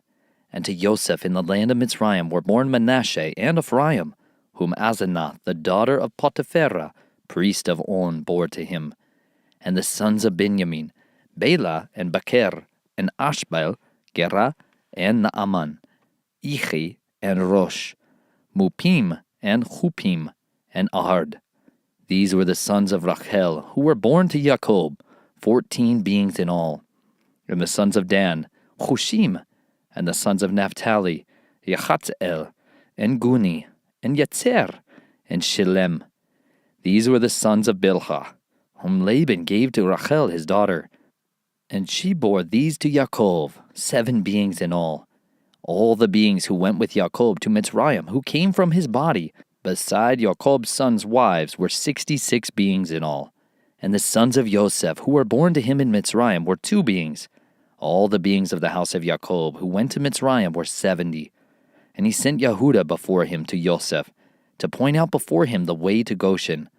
And they came to the land of Goshen. And Yosef made ready his chariot, and went up to Goshen to meet his father Yisrael. And he appeared to him, and fell on his neck, and wept on his neck a long time.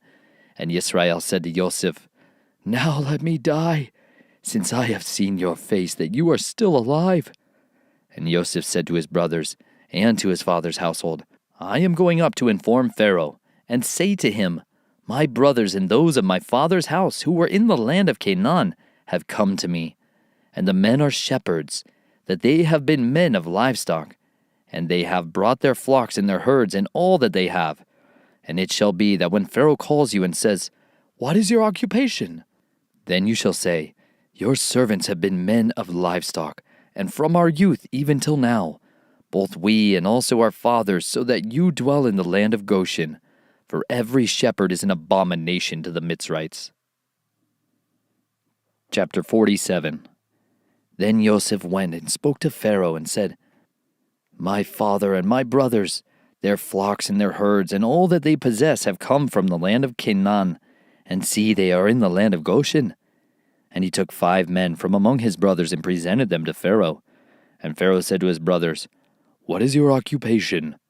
And they said to Pharaoh, Your servants are shepherds, both we and also our fathers. And they said to Pharaoh, We have come to dwell in the land, because there is no pasture for your servants' flocks, for the scarcity of food is severe in the land of Canaan. And now, please let your servants sojourn in the land of Goshen. And Pharaoh spoke to Yosef, saying, Your father and your brothers have come to you. The land of Mitzrayim is before you. Settle your father and brothers in the best of the land. Let them dwell in the land of Goshen. And if you know of capable men among them, then make them chief herdsmen over my livestock. And Yosef brought in his father, Yaakov, and set him before Pharaoh. And Yaakov blessed Pharaoh. And Pharaoh said to Yaakov, How old are you? And Yaakov said to Pharaoh, The days of the years of my sojournings are 130 years.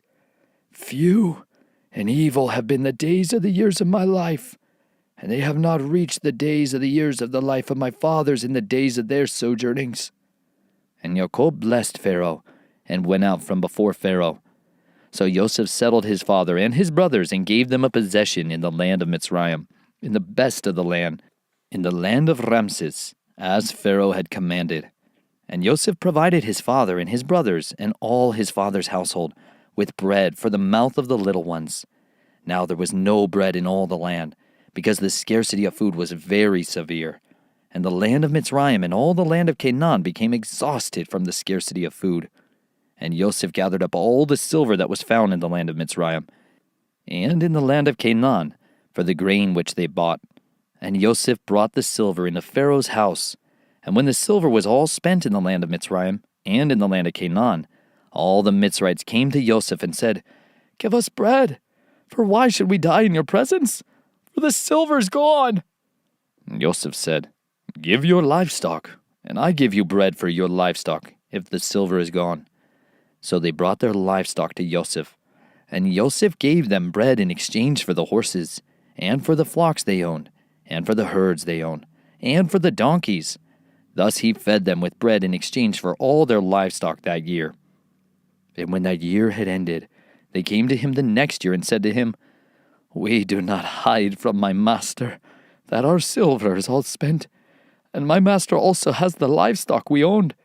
There has not been left any before my master but our bodies and our lands. Why should we die before your eyes, both we and our land? Buy us and our land for bread, and let us and our land be servants of Pharaoh, and give us seed, and let us live and not die, and let the land not lie waste." And Joseph bought the entire land of Mitzrayim for Pharaoh, because every man of the Mitzrites sold his field, because the scarcity of food was severe upon them, and the land came to be Pharaoh's. And as for the people, he moved them into the cities, from one end of the borders of Mitzrayim to the other end. Only the ground of the priests he did not buy, for the priests had from what Pharaoh gave them by law, and they ate that which Pharaoh gave them by law. Therefore they did not sell their ground. And Joseph said to the people, "Look, I have bought you and your land today for Pharaoh. Look, here is seed for you, and you shall sow the land. And it shall be that in harvest you shall give 1/5 to Pharaoh, and 4/5 is your own, as seed for the field and for your food, for those of your households, and as food for your little ones." And they said, "You have saved our lives. Let us find favor in the eyes of my master, and we shall become Pharaoh's servants." And Joseph made it a law over the land of Mitzrayim to this day, that Pharaoh should have 1/5, except for the ground of the priests only, which did not become Pharaoh's. And Israel dwelt in the land of Mitzrayim, in the land of Goshen, and they had possessions there, and were fruitful and increased exceedingly. And Jacob lived in the land of Mitzrayim 17 years. So the length of Jacob's life was 147 years. And the time for Israel to die drew near. And he called his son Joseph and said to him, "Now, if I have found favor in your eyes, please put your hand under my thigh and show loving commitment and truth to me. Please do not bury me in Mitzrayim, but I shall lie with my fathers, and you shall take me out of Mitzrayim and bury me in their burial place." And he said, "I do as you have said." And he said, "Swear to me." And he swore to him. And Israel bowed himself on the head of the bed. Chapter 48. And after these events it came to be that it was said to Joseph, "See, your father is sick." And he took with him his 2 sons, Manasseh and Ephraim. And Yaakov was told, "See, your son Joseph is coming to you." And Israel strengthened himself and sat up on the bed.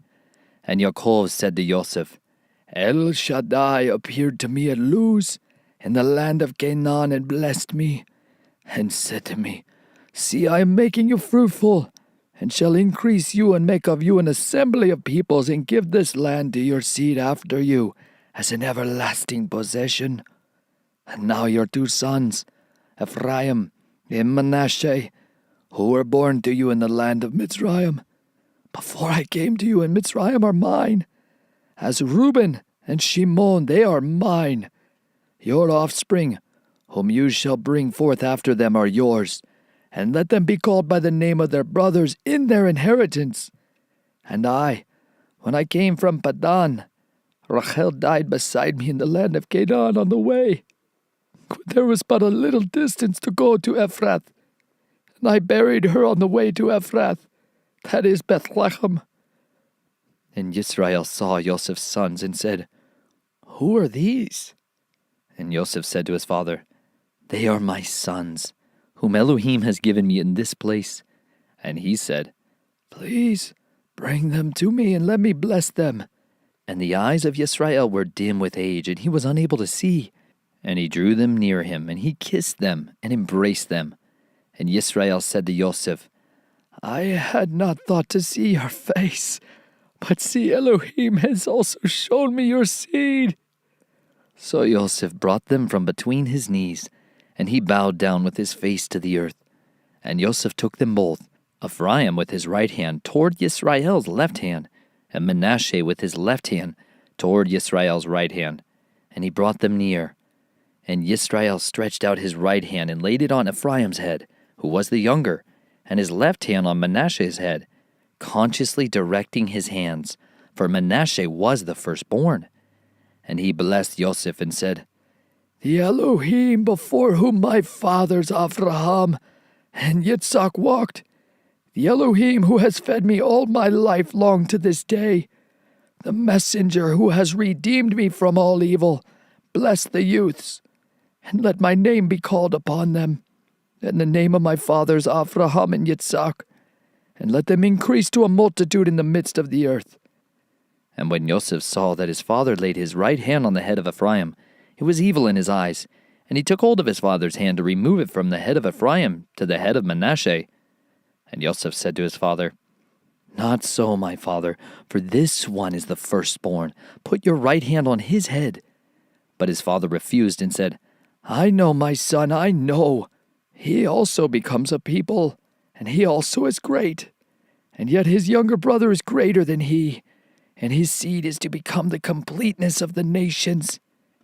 And he blessed them on that day, saying, "In you Israel shall bless, saying, Elohim make you as Ephraim and as Manasseh." Thus he put Ephraim before Manasseh. And Israel said to Joseph, "See, I am dying, but Elohim shall be with you and bring you back to the land of your fathers. And I have given to you one portion above your brothers, which I took from the hand of the Amorite, with my sword and with my bow." Chapter 49. And Jacob called his sons and said, "Gather together so that I declare to you what is to befall you in the last days. Gather together and hear, you sons of Jacob, and listen to Israel your father. Reuben, you are my firstborn, my power, and the beginning of my strength, the excellency of exaltation and the excellency of power. Boiling like water, you do not excel. Because you went up to your father's bed, then you defiled it. He went up to my couch. Shimon and Levi are brothers. Their weapons are implements of violence. Let my being not enter their council. Let my esteem not be united to their assembly. Because they killed a man in their displeasure, and they lamed an ox in pleasure. Cursed be their displeasure, for it is fierce, and their wrath, for it is cruel. I divide them in Yaakov and scatter them in Israel. You, Yehuda, your brothers praise you. Your hand is on the neck of your enemies. Your father's children bow down before you. Yehuda is a lion's cub. From the prey you have gone up, my son. He bowed down, he crouched like a lion, and like a lion who does rouse him? The scepter shall not turn aside from Yehuda, nor an inscriber from between his feet, until Shiloh comes, and to him is the obedience of peoples, binding his donkey to the vine, and his donkey's colt to the choice vine. He washed his garments in wine, and his robes in the blood of grapes. His eyes are darker than wine, and his teeth whiter than milk. Zebulun dwells at the seashore. He is for a haven for ships, and his border is unto Zidon. Issachar is a strong donkey lying down between two burdens. And he saw that a resting place was good, and that the land was pleasant. And he inclined his shoulder to bear a burden, and became a subject to slave labor. Dan rightly rules his people as one of the tribes of Israel. Dan is a serpent by the way, an adder by the path that bites the horse's heels so that its rider falls backwards. I have waited for your deliverance, O Yahuwah. Gad, a riding band raids him, but he raids its heel. Bread from Asher is rich, and he gives delicacies of a sovereign. Naphtali is a deer. Let loose, he gives words of elegance. Yosef is an offshoot of a fruit-bearing tree, an offshoot of a fruit-bearing tree by a fountain. His branches run over a wall, and the archers have bitterly grieved him, shot at him and hated him. But his bow remained in strength, and the arms of his hands were made strong by the hands of the mighty one of Yaakov. For there is the shepherd, the stone of Israel. From the El of your father who helps you, and by the Almighty who blesses you with blessings of the heavens from above, blessings of the deep that lies beneath, blessings of the breast and of the womb. The blessings of your father have excelled the blessings of my ancestors, up to the limit of the everlasting hills. They are on the head of Yosef, and on the crown of the head of him who was separated from his brothers. Benjamin is a wolf that tears in the morning. He eats prey, and at night he divides the spoil. All these are the 12 tribes of Israel, and this is what their father spoke to them. And he blessed them. He blessed each one according to his own blessing. And he commanded them and said to them, I am to be gathered to my people. Bury me with my fathers in the cave that is in the field of Ephron the Hittite, in the cave that is in the field of Machpelah, which is before Mamre in the land of Canaan, which Abraham bought with the field of Ephron the Hittite, as a possession for a burial site. There they buried Abraham and Sarah his wife. There they buried Yitzhak and Rivkah his wife. And there I buried Leah. The field purchased in the cave which is in it from the sons of Heth. And when Yaakov ended commanding his sons, he drew his feet up into the bed and breathed his last, and was gathered to his people. Chapter 50. And Joseph fell on his father's face and wept over him and kissed him. And Joseph commanded his servants, the physicians, to embalm his father. So the physicians embalmed Yisrael, and 40 days were completed for him. For so are completed the days of embalming. And the Mitzrites wept for him 70 days. And when the days of weeping for him were past, Joseph spoke to the household of Pharaoh, saying, If now I have found favor in your eyes, please speak in the hearing of Pharaoh, saying, My father made me swear, saying, See, I am dying. Bury me in my burial site, which I dug for myself in the land of Canaan. And now, please let me go up and bury my father in return.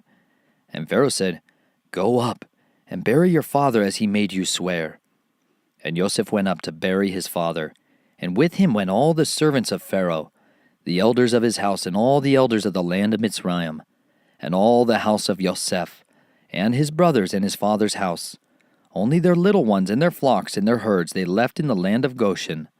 And there went up with him both chariots and horsemen, and it was a very great company.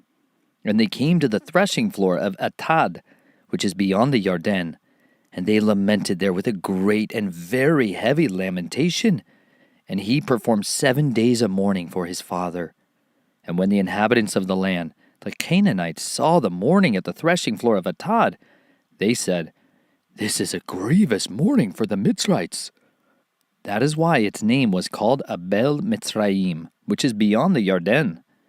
And his sons did to him as he had commanded them. For his sons brought him to the land of Canaan, and buried him in the cave of the field of Machpelah, before Mamre, which Abraham bought with the field from Ephron the Hittite as property for a burial site. And after he had buried his father, Joseph returned to Mitzrayim, he and his brothers, and all who went up with him to bury his father. And when Joseph's brothers saw that their father was dead, they said, What if Joseph hates us, and pays us back all the evil which we did to him? And they sent word to Joseph, saying, Before your father died, he commanded, saying, This is what you are to say to Joseph. I beg you, please forgive the transgression of your brothers and their sin, for they did evil to you. And now please forgive the transgression of the servants of the Elohim of your father. And Joseph wept when they spoke to him. And his brothers also went and fell down before his face, and they said, See, we are your servants. And Joseph said to them, Do not fear, for am I in the place of Elohim? And you intended evil against me, but Elohim intended it for good, in order to do it as it is this day, to keep a great many people alive. And now do not fear. I provide for you and your little ones. So he comforted them and spoke kindly to them. And Joseph dwelt in Mitzrayim, he and his father's household. And Joseph lived 110 years. And Joseph saw Ephraim's children to the 3rd generation. The children of Machir, son of Manasseh, were also born on Joseph's knees. And Joseph said to his brothers, I am dying, but Elohim shall certainly visit you, and bring you out of this land to the land of which he swore to Abraham, to Yitzhak, and to Yaakov.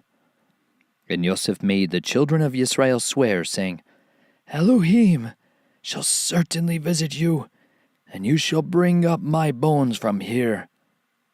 And Joseph died, being 110 years old, and they embalmed him, and he was placed in a coffin in Mitzrayim. The Book of Exodus, Shemoth, Chapter 1. And these are the names of the children of Israel, who came to Mitzrayim with Jacob, each one with his household: Reuben, Shimon, Levi, Yehuda, Issachar, Zebulun, and Benjamin, Dan and Naphtali, Gad and Asher. And all those who were descendants of Jacob were 70 beings, as Joseph was already in Mitzrayim. And Joseph died, and all his brothers, and all that generation. And the children of Israel were fruitful and increased very much, and multiplied and became very strong, and the land was filled with them. Then a new sovereign arose over Mitzrayim, who did not know Joseph. And he said to his people, "See, the people of the children of Israel are more and stronger than we. Come, let us act wisely towards them, lest they increase. And it shall be, when fighting befalls us, that they shall join our enemies, and fight against us, and shall go up out of the land." So they set slave masters over them, to afflict them with their burdens. And they built for Pharaoh supply cities, Pithom and Ramses. But the more they afflicted them, the more they increased and grew, and they were in dread of the children of Israel. And the Mitzrites made the children of Israel serve with harshness, and they made their lives bitter with hard bondage, in mortar and in brick, and in all kinds of work in the field. All their work which they made them do was with harshness. Then the sovereign of Mitzrayim spoke to the Hebrew midwives, of whom the name of one was Shimphra, and the name of the other was Puah. And he said, "When you deliver the Hebrew women, and see them on the birth stools, if it is a son, then you shall put him to death. But if it is a daughter, then she shall live." But the midwives feared Elohim, and did not do as the sovereign of Mitzrayim commanded them, and kept the male children alive. So the sovereign of Mitzrayim called for the midwives and said to them, "Why have you done this, and kept the male children alive?" And the midwives said to Pharaoh, "Because the Hebrew women are not like the Mitzrite women, for they are lively, and give birth before the midwives come to them." So Elohim was good to the midwives, and the people increased and became very numerous. And it came to be, because the midwives feared Elohim, that he provided households for them. And Pharaoh commanded all his people, saying, "Throw every son who is born into the river, and keep alive every daughter." Chapter 2. And a man of the house of Levi went and married a daughter of Levi, and the woman conceived and bore a son. And she saw that he was a lovely child, and she hid him 3 months. And when she could hide him no longer, she took an ark of wicker for him, and coated it with tar and pitch, and put the child in it, and laid it in the reeds by the edge of the river. And his sister stood at a distance to know what would be done to him. And the daughter of Pharaoh came down to wash herself at the river, and her young women were walking by the riverside. And when she saw the ark among the reeds, she sent her female servant to get it, and opened it and saw the child, and see, the baby wept. So she had compassion on him and said, "This is one of the children of the Hebrews." And his sister called to Pharaoh's daughter, "Shall I go and call a nurse for you from the Hebrew women to nurse the child for you?" And Pharaoh's daughter said to her, "Go." And the young woman went and called the child's mother. And Pharaoh's daughter said to her, "Take this child away and nurse him for me. Then I shall pay your wages." So the woman took the child and nursed him. And the child grew, and she brought him to Pharaoh's daughter, and he became her son. And she called his name Moshe, saying, "Because I have drawn him out of the water." And in those days it came to be, when Moshe was grown, that he went out to his brothers and looked at their burdens.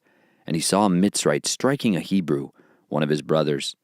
So he turned this way and that way, and when he saw no one, he struck the Mitzrite and hid him in the sand. And he went out the second day, and saw 2 Hebrew men fighting. And he said to the one who did the wrong, "Why do you strike your neighbor?" And he said, "Who made you a head and a judge over us? Do you intend to kill me as you killed the Mitzrite?" And Moshe feared and said, "Truly, the matter is known, And Pharaoh heard of this matter, and he sought to kill Moshe. But Moshe fled from the face of Pharaoh, and dwelt in the land of Midian. And he sat down by a well. And the priests of Midian had 7 daughters, and they came and drew water, and they filled the troughs to water their father's flock. But the shepherds came and drove them away. Then Moshe stood up and came to their rescue, and watered their flock. And they came to Reuel their father, and he said, "How is it that you have come so soon today?" And they said, "A Mitzrite rescued us from the hand of the shepherds, and he also drew enough water for us and watered the flock." And he said to his daughters, "And where is he? Why did you leave the man? Call him and let him eat bread." And Moshe agreed to dwell with the man, and he gave Zipporah his daughter to Moshe. And she bore him a son, and he called his name Gershom, for he said, "I have become a sojourner in a foreign land." And it came to be after these many days that the sovereign of Mitzrayim died, and the children of Israel groaned because of the slavery, and they cried out, and their cry came up to Elohim because of the slavery. And Elohim heard their groaning, and Elohim remembered his covenant with Avraham, with Yitzhak, and with Jacob. And Elohim looked on the children of Israel, and Elohim knew. Chapter 3. And Moshe was shepherding the flock of Yithro, his father-in-law, the priest of Midian. And he led the flock to the back of the wilderness, and came to Horeb, the mountain of Elohim. And the messenger of Yahuwah appeared to him in a flame of fire from the midst of a bush. And he looked, and saw the bush burning with fire, but the bush was not consumed. And Moshe said, "Let me turn aside now and see this great sight, why the bush does not burn." And Yahuwah saw that he turned aside to see, and Elohim called to him from the midst of the bush and said, "Moshe, Moshe." And he said, "Here I am." And he said, "Do not come near here. Take your sandals off your feet, for the place on which you are standing is set apart ground." And he said, "I am the Elohim of your father, the Elohim of Avraham, the Elohim of Yitzhak, the Elohim of Jacob." And Moshe hid his face, for he was afraid to look at Elohim. And Yahuwah said, "I have indeed seen the oppression of my people who are in Mitzrayim, and have heard their cry because of their slave drivers, for I know their sorrows. And I have come down to deliver them from the hand of the Mitzrites, and to bring them up from that land to a good and spacious land, to a land flowing with milk and honey, to the place of the Canaanites, and the Hittites, and the Amorites, and the Perizzites, and the Hivites, and the Jebusites. And now see, the cry of the children of Israel has come to me, and I have also seen the oppression with which the Mitzrites oppress them. And now come, I am sending you to Pharaoh, to bring my people, the children of Israel, out of Mitzrayim." And Moshe said to Elohim, "Who am I that I should go to Pharaoh, and that I should bring the children of Israel out of Mitzrayim?" And he said, "Because I am with you, and this is to you the sign that I have sent you. When you have brought the people out of Mitzrayim, you are to serve Elohim on this mountain."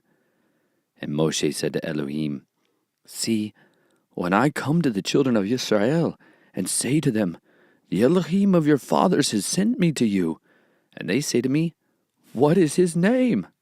what shall I say to them?" And Elohim said to Moshe, "I am that which I am." And he said, "Thus you shall say to the children of Israel, 'I am has sent me to you.'" And Elohim said further to Moshe, "Thus you are to say to the children of Israel, 'Yahuwah Elohim of your fathers, the Elohim of Avraham, the Elohim of Yitzhak, and the Elohim of Jacob has sent me to you. This is my name forever, and this is my remembrance to all generations. Go, and you shall gather the elders of Israel together, and say to them, Yahuwah Elohim of your fathers, the Elohim of Avraham, of Yitzhak, and of Jacob appeared to me, saying, I have indeed visited you, and seen what is done to you in Mitzrayim. And I say, I am bringing you up out of the affliction of Mitzrayim to the land of the Canaanite, and the Hittite, and the Amorite, and the Perizzite, and the Hivite, and the Jebusite, to a land flowing with milk and honey. And they shall listen to your voice, and you shall come, you and the elders of Israel, to the sovereign of Mitzrayim, and you shall say to him, Yahuwah Elohim of the Hebrews has met with us. And now please let us go 3 days' journey into the wilderness to slaughter to Yahuwah our Elohim. But I know that the sovereign of Mitzrayim is not going to let you go, not even by a strong hand. And I shall stretch out my hand and strike Mitzrayim with all my wonders, which I shall do in its midst. And after that, he shall let you go. And I shall give this people favor in the eyes of the Mitzrites. And it shall be that when you go, you shall not go empty-handed. But every woman shall ask from her neighbor and from her who sojourns in her house objects of silver and objects of gold and garments. And you shall put them on your sons and on your daughters, and shall plunder the Mitzrites. Chapter 4. And Moshe answered and said, And if they do not believe me, nor listen to my voice, and say, Yahuwah has not appeared to you. And Yahuwah said to him, What is that in your hand? And he said, A rod. And he said, Throw it on the ground. So he threw it on the ground, and it became a serpent, and Moshe fled from it. And Yahuwah said to Moshe, Reach out your hand and seize it by the tail. So he reached out his hand and took hold of it, and it became a rod in his hand. So that they believe that Yahuwah Elohim of their fathers, the Elohim of Abraham, the Elohim of Yitzhak, and the Elohim of Yaakov has appeared to you. And Yahuwah said to him again, Now put your hand in your bosom. And he put his hand in his bosom. And when he took it out, and see, his hand was leprous like snow. And he said, Put your hand in your bosom again. So he put his hand in his bosom again, and drew it out of his bosom. And see, it was restored like his other flesh. And it shall be, if they do not believe even these 2 signs, or listen to your voice, that you shall take water from the river and pour it out on the dry land. And the water which you take from the river shall become blood on the dry land. And Moshe said to Yahuwah, O Yahuwah, I am not a man of words, neither before nor since you have spoken to your servant, for I am slow of speech and slow of tongue. And Yahuwah said to him, Who has made man's mouth? Or who makes dumb? Or deaf, or seeing, or blind? Is it not I, Yahuwah? And now go, and I shall be with your mouth, and teach you what to say. But he said, O Yahuwah, please send by the hand of him who you would send. And the displeasure of Yahuwah burned against Moshe. And he said, Is not Aharon the Levite your brother? I know that he speaks well. And see, he is also coming out to meet you. And when he sees you, he shall be glad in his heart. And you shall speak to him, and put the words in his mouth. And I am with your mouth and with his mouth. And I shall teach you what to do. And he shall speak for you to the people. And it shall be that he shall be a mouth for you, and you shall be an Elohim for him. And take this rod in your hand with which you do the signs. Then Moshe went and returned to Jethro, his father-in-law, and said to him, Please let me go and return to my brothers who are in Mitzrayim, to see whether they are still alive. And Jethro said to Moshe, Go in peace. And Yahuwah said to Moshe in Midian, Go, return to Mitzrayim, for all the men are dead who sought your life. So Moshe took his wife and his sons, and set them on a donkey, and he returned to the land of Mitzrayim. And Moshe took the rod of Elohim in his hand. And Yahuwah said to Moshe, As you go back to Mitzrayim, see that you do all those wonders before Pharaoh which I have put in your hand. But I am going to strengthen his heart, so that he does not let the people go. And you shall say to Pharaoh, Thus said Yahuwah, Yisrael is my son, my firstborn. So I say to you, let my son go to serve me. But if you refuse to let him go, see, I am killing your son, your firstborn.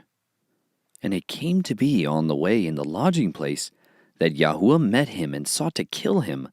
And Zipporah took a sharp stone and cut off the foreskin of her son, and threw it at his feet, and said, You are indeed a bridegroom of blood to me. So he let them go. Then she said, You are a bridegroom of blood, because of the circumcision. And Yahuwah said to Aharon, Go to meet Moshe in the wilderness. And he went and met him on the mountain of Elohim and kissed him. Moshe then told Aharon all the words of Yahuwah, who had sent him, and all the signs which he had commanded him. And Moshe went with Aharon and gathered together all the elders of the children of Israel. And Aharon spoke all the words which Yahuwah had spoken to Moshe. Then he did the signs before the eyes of the people. And the people believed, and they heard that Yahuwah had visited the children of Israel, and that he had looked on their affliction, and they bowed their heads and did obeisance. Chapter 5. And afterwards Moshe and Aharon went in and said to Pharaoh, Thus said Yahuwah Elohim of Israel, Let my people go, so that they celebrate a festival to me in the wilderness. And Pharaoh said, Who is Yahuwah, that I should obey his voice to let Israel go? I do not know Yahuwah, nor am I going to let Israel go. And they said, The Elohim of the Hebrews has met with us. Please let us go 3 days' journey into the wilderness, and slaughter to Yahuwah our Elohim, lest he fall upon us with pestilence or with the sword. But the sovereign of Mitzrayim said to them, Moshe and Aharon, why do you take the people from their work? Get back to your burdens. And Pharaoh said, See, the people of the land are many now, and you make them cease from their burdens. And the same day Pharaoh commanded the slave drivers of the people and their foremen, saying, You are no longer to give the people straw to make bricks as before. Let them go and gather straw for themselves, and lay on them the required amount of bricks which they have made before. Do not diminish it, for they are idle. That is why they cry out, saying, Let us go and slaughter to our Elohim. Let more work be laid on the men, so that they labor in it, and not pay attention to words of falsehood. And the slave drivers of the people and their foremen went out and spoke to the people, saying, Thus said Pharaoh, I do not give you straw. Go, take straw for yourselves, wherever you find it, for your work shall not be diminished. And the people were scattered in all the land of Mitzrayim, to gather stubble for straw. And the slave drivers were hurrying them on, saying, Fulfill your actions, your daily matters, as when there was straw. Also the foremen of the children of Israel, whom Pharaoh's slave drivers had set over them, were struck, and were asked, Why have you not fulfilled your law in making bricks both yesterday and today as before? And the foremen of the children of Israel came and cried out to Pharaoh, saying, Why do you treat your servants this way? There is no straw given to your servants, and they say to us, Make bricks.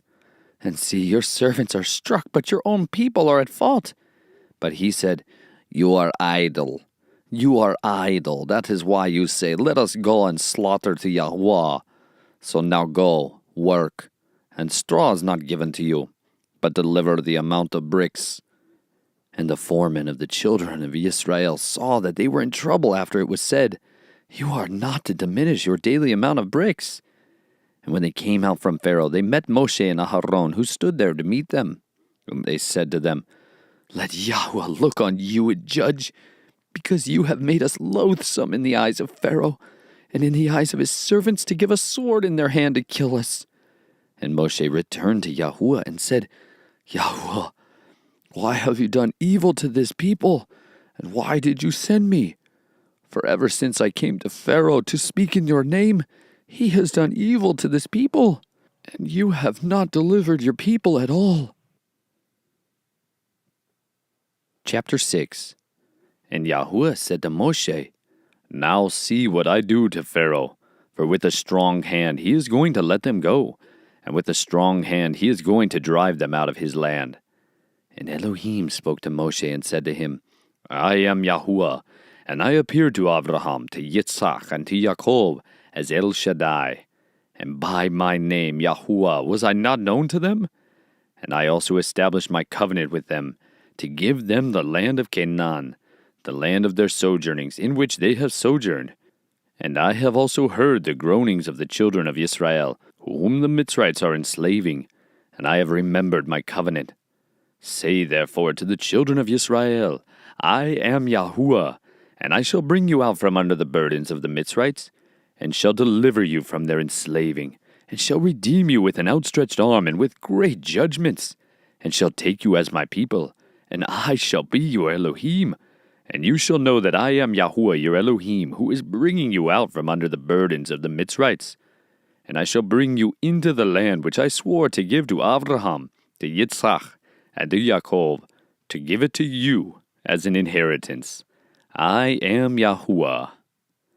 And Moshe spoke thus to the children of Israel, but they did not listen to Moshe, because of shortness of spirit, and from hard slavery. And Yahuwah spoke to Moshe, saying, Go in, speak to Pharaoh, sovereign of Mitzrayim, to let the children of Israel go out of his land. And Moshe spoke before Yahuwah, saying, The children of Israel have not listened to me. And why would Pharaoh listen to me? For I am of uncircumcised lips. And Yahuwah spoke to Moshe and to Aharon, and gave them a command for the children of Israel, and for Pharaoh, sovereign of Mitzrayim, to bring the children of Israel out of the land of Mitzrayim. These are the heads of their fathers' houses. The sons of Reuben, the firstborn of Israel, Hanok and Palu, Chetzron and Carmi. These are the clans of Reuben. And the sons of Shimon, Yemuel and Yamin and Ohad and Yakin and Zohar and Shaul, the son of a Canaanite woman. These are the clans of Shimon. These are the names of the sons of Levi, according to their generations, Gershon and Kehath and Merari. And the years of the life of Levi were 137. The sons of Gershon, Libni and Shimei, according to their clans. And the sons of Kehath, Amram and Yitzhar, and Hebron, and Uziel. And the years of the life of Kehath were 133. And the sons of Merari, Mahali, and Mushi. These are the clans of Levi according to their generations. And Amram took for himself Jochebed, his father's sister, as wife. And she bore him Aharon and Moshe. And the years of the life of Amram were 137. And the sons of Yitzhar, Korah, and Nepheg, and Zikri. And the sons of Uziel, Mishael, and Eltzephon, and Zithri. Aharon took to himself Elisheba, daughter of Aminadab, sister of Nachshon, as wife. And she bore him Nadab, and Abihu, Eleazar, and Ithamar. And the sons of Korah, Asir, Elkanah, Abiasaph. These are the clans of the Korhites. And Eleazar, Aharon's son, took for himself one of the daughters of Putiel as wife, and she bore him Phinehas. These are the heads of the fathers of the Levites according to their clans. This is Aharon and Moshe, to whom Yahuwah said, Bring out the children of Israel from the land of Mitzrayim according to their divisions. They were the ones who spoke to Pharaoh, sovereign of Mitzrayim, to bring out the children of Israel from Mitzrayim. This is Moshe and Aharon. And it came to be on the day when Yahuwah spoke to Moshe in the land of Mitzrayim, that Yahuwah spoke to Moshe, saying, I am Yahuwah. Speak to Pharaoh, sovereign of Mitzrayim, all that I say to you. And Moshe said before Yahuwah, See, I am of uncircumcised lips. Why would Pharaoh listen to me? Chapter 7.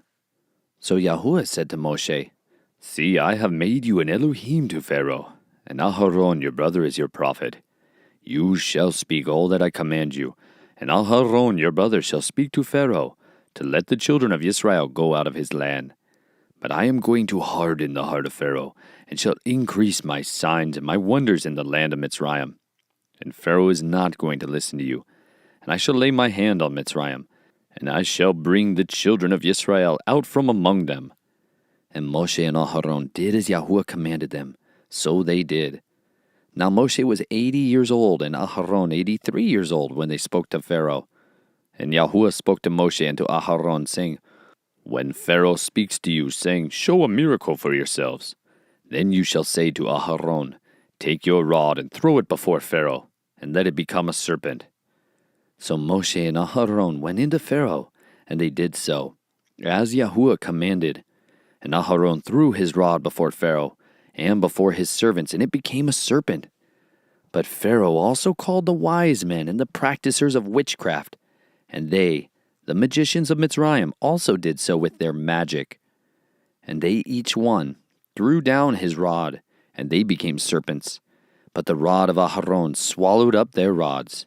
And Pharaoh's heart was strengthened, and he did not listen to them, as Yahuwah had said. And Yahuwah said to Moshe, "The heart of Pharaoh is hard. He refuses to let the people go.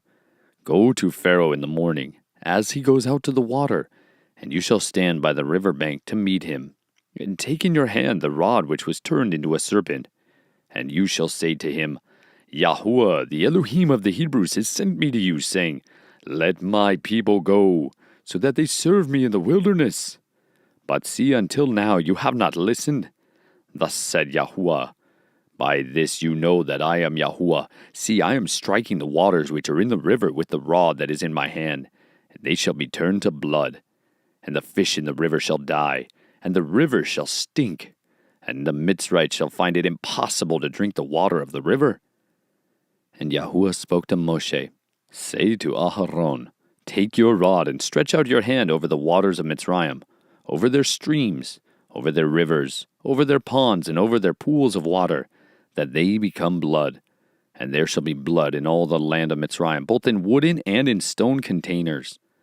And Moshe and Aharon did so, as Yahuwah commanded. And he lifted up the rod and struck the waters that were in the river, in the eyes of Pharaoh and in the eyes of his servants. And all the waters that were in the rivers were turned to blood. And the fish that were in the river died, and the river stank. And the Mitzrites were unable to drink the water of the river. And the blood was in all the land of Mitzrayim. And the magicians of Mitzrayim did the same with their magic.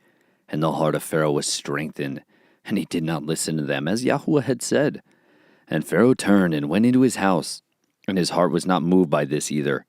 And all the Mitzrites dug all around the river for water to drink, for they were unable to drink the water of the river. And 7 days were completed after Yahuwah had struck the river. Chapter 8. And Yahuwah spoke to Moshe, "Go to Pharaoh and say to him, Thus said Yahuwah, Let my people go so that they serve me. But if you refuse to let them go, see, I am smiting all your border with frogs. And the river shall swarm with frogs, which shall go up and shall come into your house, and into your bedroom, and on your bed, and into the houses of your servants, and on your people, and into your ovens, and into your kneading bowls. And the frogs shall come up on you, and on your people, and on all your servants." And Yahuwah said to Moshe, "Say to Aharon, Stretch out your hand with your rod over the streams, over the rivers, and over the ponds, and cause frogs to come up on the land of Mitzrayim." So Aharon stretched out his hand over the waters of Mitzrayim, and the frogs came up and covered the land of Mitzrayim. And the magicians did so with their magic, and brought up frogs on the land of Mitzrayim. Then Pharaoh called for Moshe and Aharon and said, "Pray to Yahuwah to take away the frogs from me and from my people, and I shall let the people go to slaughter to Yahuwah." And Moshe said to Pharaoh, "Explain yourself to me. When am I to pray for you, and for your servants and for your people, to destroy the frogs from you and your houses, and remain only in the river?" So he said, "Tomorrow." And he said, "Let it be according to your word, so that you know that there is no one like Yahuwah our Elohim. And the frogs shall turn aside from you, and from your houses, and your servants, and from your people. They shall remain in the river only." And Moshe and Aharon went out from Pharaoh, and Moshe cried out to Yahuwah concerning the frogs which he had brought against Pharaoh. And Yahuwah did according to the word of Moshe. And the frogs died out of the houses, out of the courtyards, and out of the fields. And they gathered them together in heaps, and the land stank. And when Pharaoh saw that there was relief, he hardened his heart and did not listen to them, as Yahuwah had said. And Yahuwah said to Moshe, "Say to Aharon, Stretch out your rod and strike the dust of the land, so that it becomes gnats in all the land of Mitzrayim." And they did so. And Aharon stretched out his hand with his rod, and struck the dust of the earth, and it became gnats on man and beast. All the dust of the land became gnats in all the land of Mitzrayim. And the magicians did similarly with their magic, to bring forth gnats, but they were unable. and there were gnats on man and beast. And the magicians then said to Pharaoh, "This is the finger of Elohim." But the heart of Pharaoh was strengthened, and he did not listen to them, as Yahuwah had said. And Yahuwah said to Moshe, "Rise early in the morning, and stand before Pharaoh as he comes out to the water, and say to him, Thus said Yahuwah, Let my people go so that they serve me. Or else, if you do not let my people go, see, I am sending swarms of flies on you, and your servants, and on your people, and into your houses. And the houses of the Mitzrites shall be filled with swarms of flies, and also the ground on which they stand. And in that day I shall separate the land of Goshen, in which my people dwell, that no swarms of flies shall be there, so that you know that I am Yahuwah in the midst of the land. And I shall put a ransom between my people and your people. Tomorrow this sign shall be." And Yahuwah did so, and thick swarms of flies came into the house of Pharaoh, and into his servants' houses, and into all the land of Mitzrayim. And the land was ruined because of the swarm of flies. Pharaoh then called for Moshe and Aharon and said, "Go, slaughter to your Elohim in the land." And Moshe said, "It is not right to do so. The abomination of the Mitzrites to Yahuwah our Elohim. See, if we slaughter the abomination of the Mitzrites before their eyes, would they not stone us? Let us go 3 days' journey into the wilderness. Then we shall slaughter to Yahuwah our Elohim, as he commands us." And Pharaoh said, "I am letting you go. Then you shall go slaughter to Yahuwah your Elohim in the wilderness. Only do not go very far away. Pray for me." And Moshe said, "See, when I leave you, I shall pray to Yahuwah, and tomorrow the swarms of flies shall depart from Pharaoh, from his servants, and from his people. But do not let Pharaoh again deceive, not to let the people go to slaughter to Yahuwah." And Moshe went out from Pharaoh, and prayed to Yahuwah. And Yahuwah did according to the word of Moshe, and removed the swarms of flies from Pharaoh, from his servants, and from his people. Not one remained. But Pharaoh hardened his heart at this time too, and did not let the people go. Chapter 9.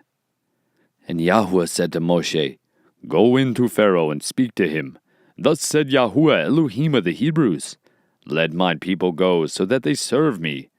For if you refuse to let them go, and are still holding them, see, the hand of Yahuwah is on your livestock in the field, on the horses, on the donkeys, on the camels, on the cattle, and on the sheep, a very grievous pestilence. And Yahuwah shall separate between the livestock of Israel and the livestock of Mitzrayim, and let no matter die of all that belongs to the children of Israel." And Yahuwah set an appointed time, saying, "Tomorrow Yahuwah is going to do this word in the land." And Yahuwah did this word on the next day, and all the livestock of Mitzrayim died, but of the livestock of the children of Israel not one died. Then Pharaoh sent, and see, not even one of the livestock of Israel was dead. But the heart of Pharaoh was hardened, and he did not let the people go. And Yahuwah said to Moshe and Aharon, "Fill your hands with ashes from a furnace, and let Moshe scatter it toward the heavens before the eyes of Pharaoh. And it shall become fine dust in all the land of Mitzrayim. And it shall cause boils that break out in sores on man and beast in all the land of Mitzrayim." So they took ashes from the furnace, and stood before Pharaoh. And Moshe scattered them towards the heavens. And they caused boils breaking out in sores on man and beast. And the magicians were unable to stand before Moshe because of the boils. For the boils were on the magicians, and on all the Mitzrites. But Yahuwah strengthened the heart of Pharaoh, and he did not listen to them, as Yahuwah had said to Moshe. And Yahuwah said to Moshe, "Rise early in the morning, and stand before Pharaoh, and say to him, Thus said Yahuwah Elohim of the Hebrews, Let my people go so that they serve me. For at this time I am sending all my plagues unto your heart, and on your servants, and on your people, so that you know that there is no one like me in all the earth. Now if I had stretched out my hand and struck you and your people with pestilence, then you would have been cut off from the earth. And for this reason I have raised you up in order to show you my power, and in order to declare my name in all the earth. You still exalt yourself against my people, in that you do not let them go. See, tomorrow about this time I am causing very heavy hail to rain down, such as has not been in Mitzrayim from the day of its founding until now. And now send, bring your livestock to safety, and all that you have in the field, for the hail shall come down on every man and every beast which is found in the field, and is not brought home. They shall die. Those among the servants of Pharaoh who heard the word of Yahuwah made their servants and livestock flee to the houses. But those who did not set their hearts on the word of Yahuwah left their servants and livestock in the field. Then Yahuwah said to Moshe, Stretch out your hand toward the heavens, and let there be hail in all the land of Mitzrayim, on man and on beast and on every plant of the field throughout the land of Mitzrayim. Then Moshe stretched out his rod toward the heavens, and Yahuwah sent thunder and hail, and fire came down to the earth. And Yahuwah rained hail on the land of Mitzrayim. Thus there came to be hail and fire flashing continually in the midst of the hail, very heavy, such as had not been in all the land of Mitzrayim since it became a nation. And the hail struck in all the land of Mitzrayim, all that was in the field, both man and beast.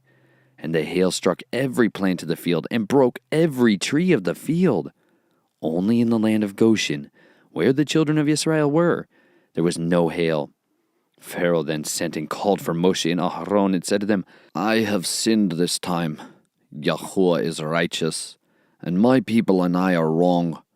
Pray to Yahuwah, for there has been enough of the thunder and hail of Elohim, and I am letting you go, so that you stay no longer. And Moshe said to him, As soon as I am out of the city, let me spread out my hands to Yahuwah. Let the thunder cease, and the hail be no more, so that you know that the earth belongs to Yahuwah. But as for you and your servants, I know that you do not yet fear before Yahuwah Elohim. And the flax and the barley were struck, for the barley was in the head and the flax was in the bud. But the wheat and the spelt were not struck, for they were late crops. And Moshe went out of the city from Pharaoh, and spread out his hands to Yahuwah. And the thunder and the hail ceased, and the rain was not poured on the earth. And Pharaoh saw that the rain and the hail and the thunder had ceased. Yet he sinned again, and he hardened his heart, he and his servants. And the heart of Pharaoh was strengthened, and he did not let the children of Israel go, as Yahuwah had said through Moshe. Chapter 10. And Yahuwah said to Moshe, Go in to Pharaoh, for I have hardened his heart, and the hearts of his servants, so that I show these signs of mine before him, and that you relate in the hearing of your son and your son's sons that which I have done in Mitzrayim, and my signs which I have done among them, and you shall know that I am Yahuwah. And Moshe and Aharon came into Pharaoh and said to him, Thus said Yahuwah, Elohim of the Hebrews, Till when shall you refuse to humble yourself before me? Let my people go, so that they serve me. Or else, if you refuse to let my people go, see, tomorrow I am bringing locusts within your borders, and they shall cover the surface of the land, so that no one is able to see the land. And they shall eat the rest of what has escaped, which remains to you from the hail. And they shall eat every tree which grows up for you out of the field. And they shall fill your houses and the houses of all your servants, and the houses of all the Mitzrites, which neither your fathers nor your fathers' fathers have seen, since the day that they were on the earth to this day. Then he turned and went out from Pharaoh. And Pharaoh's servants said to him, Till when would this one be a snare to us? Let the men go, so that they serve Yahuwah their Elohim. Do you not yet know that Mitzrayim is destroyed? And Moshe and Aharon were brought back to Pharaoh, and he said to them, Go, serve your Elohim. Who are the ones that are going? And Moshe said, We are going with our young and our old, with our sons and our daughters, with our flocks and our herds we are going, for we have a festival to Yahuwah. And he said to them, Let Yahuwah be with you, as I let you and your little ones go. Watch, for evil is before your face. Not so. You men go now, and serve Yahuwah, for that is what you desired. and they were driven out from the presence of Pharaoh. And Yahweh said to Moshe, Stretch out your hand over the land of Mitzrayim, for the locust to come upon the land of Mitzrayim, and eat every plant of the land, all that the hail has left. And Moshe stretched out his rod over the land of Mitzrayim. And Yahuwah brought an east wind on the land all that day and all that night. Morning came, and the east wind brought the locusts. And the locusts went up over all the land of Mitzrayim, and settled within all the borders of Mitzrayim, very grievous. There had never been locusts like them before, nor would there again be like them. And they covered the surface of all the land, so that the land was darkened. And they ate every plant of the land, and all the fruit of the trees which the hail had left. And no greenness was left on the trees, or on the plants of the field, in all the land of Mitzrayim.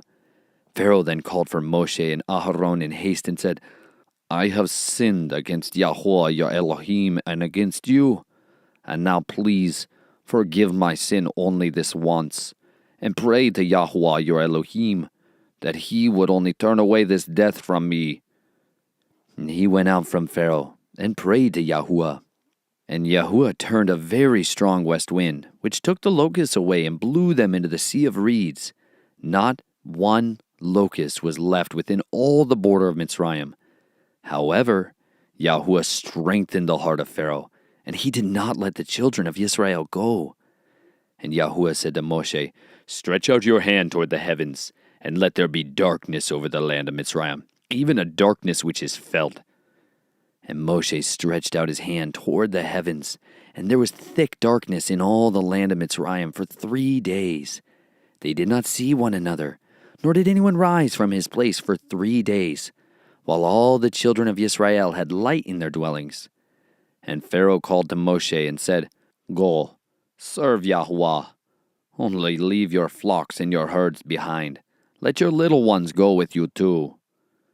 But Moshe said, You yourself are to provide us with slaughterings and ascending offerings to prepare for Yahuwah our Elohim.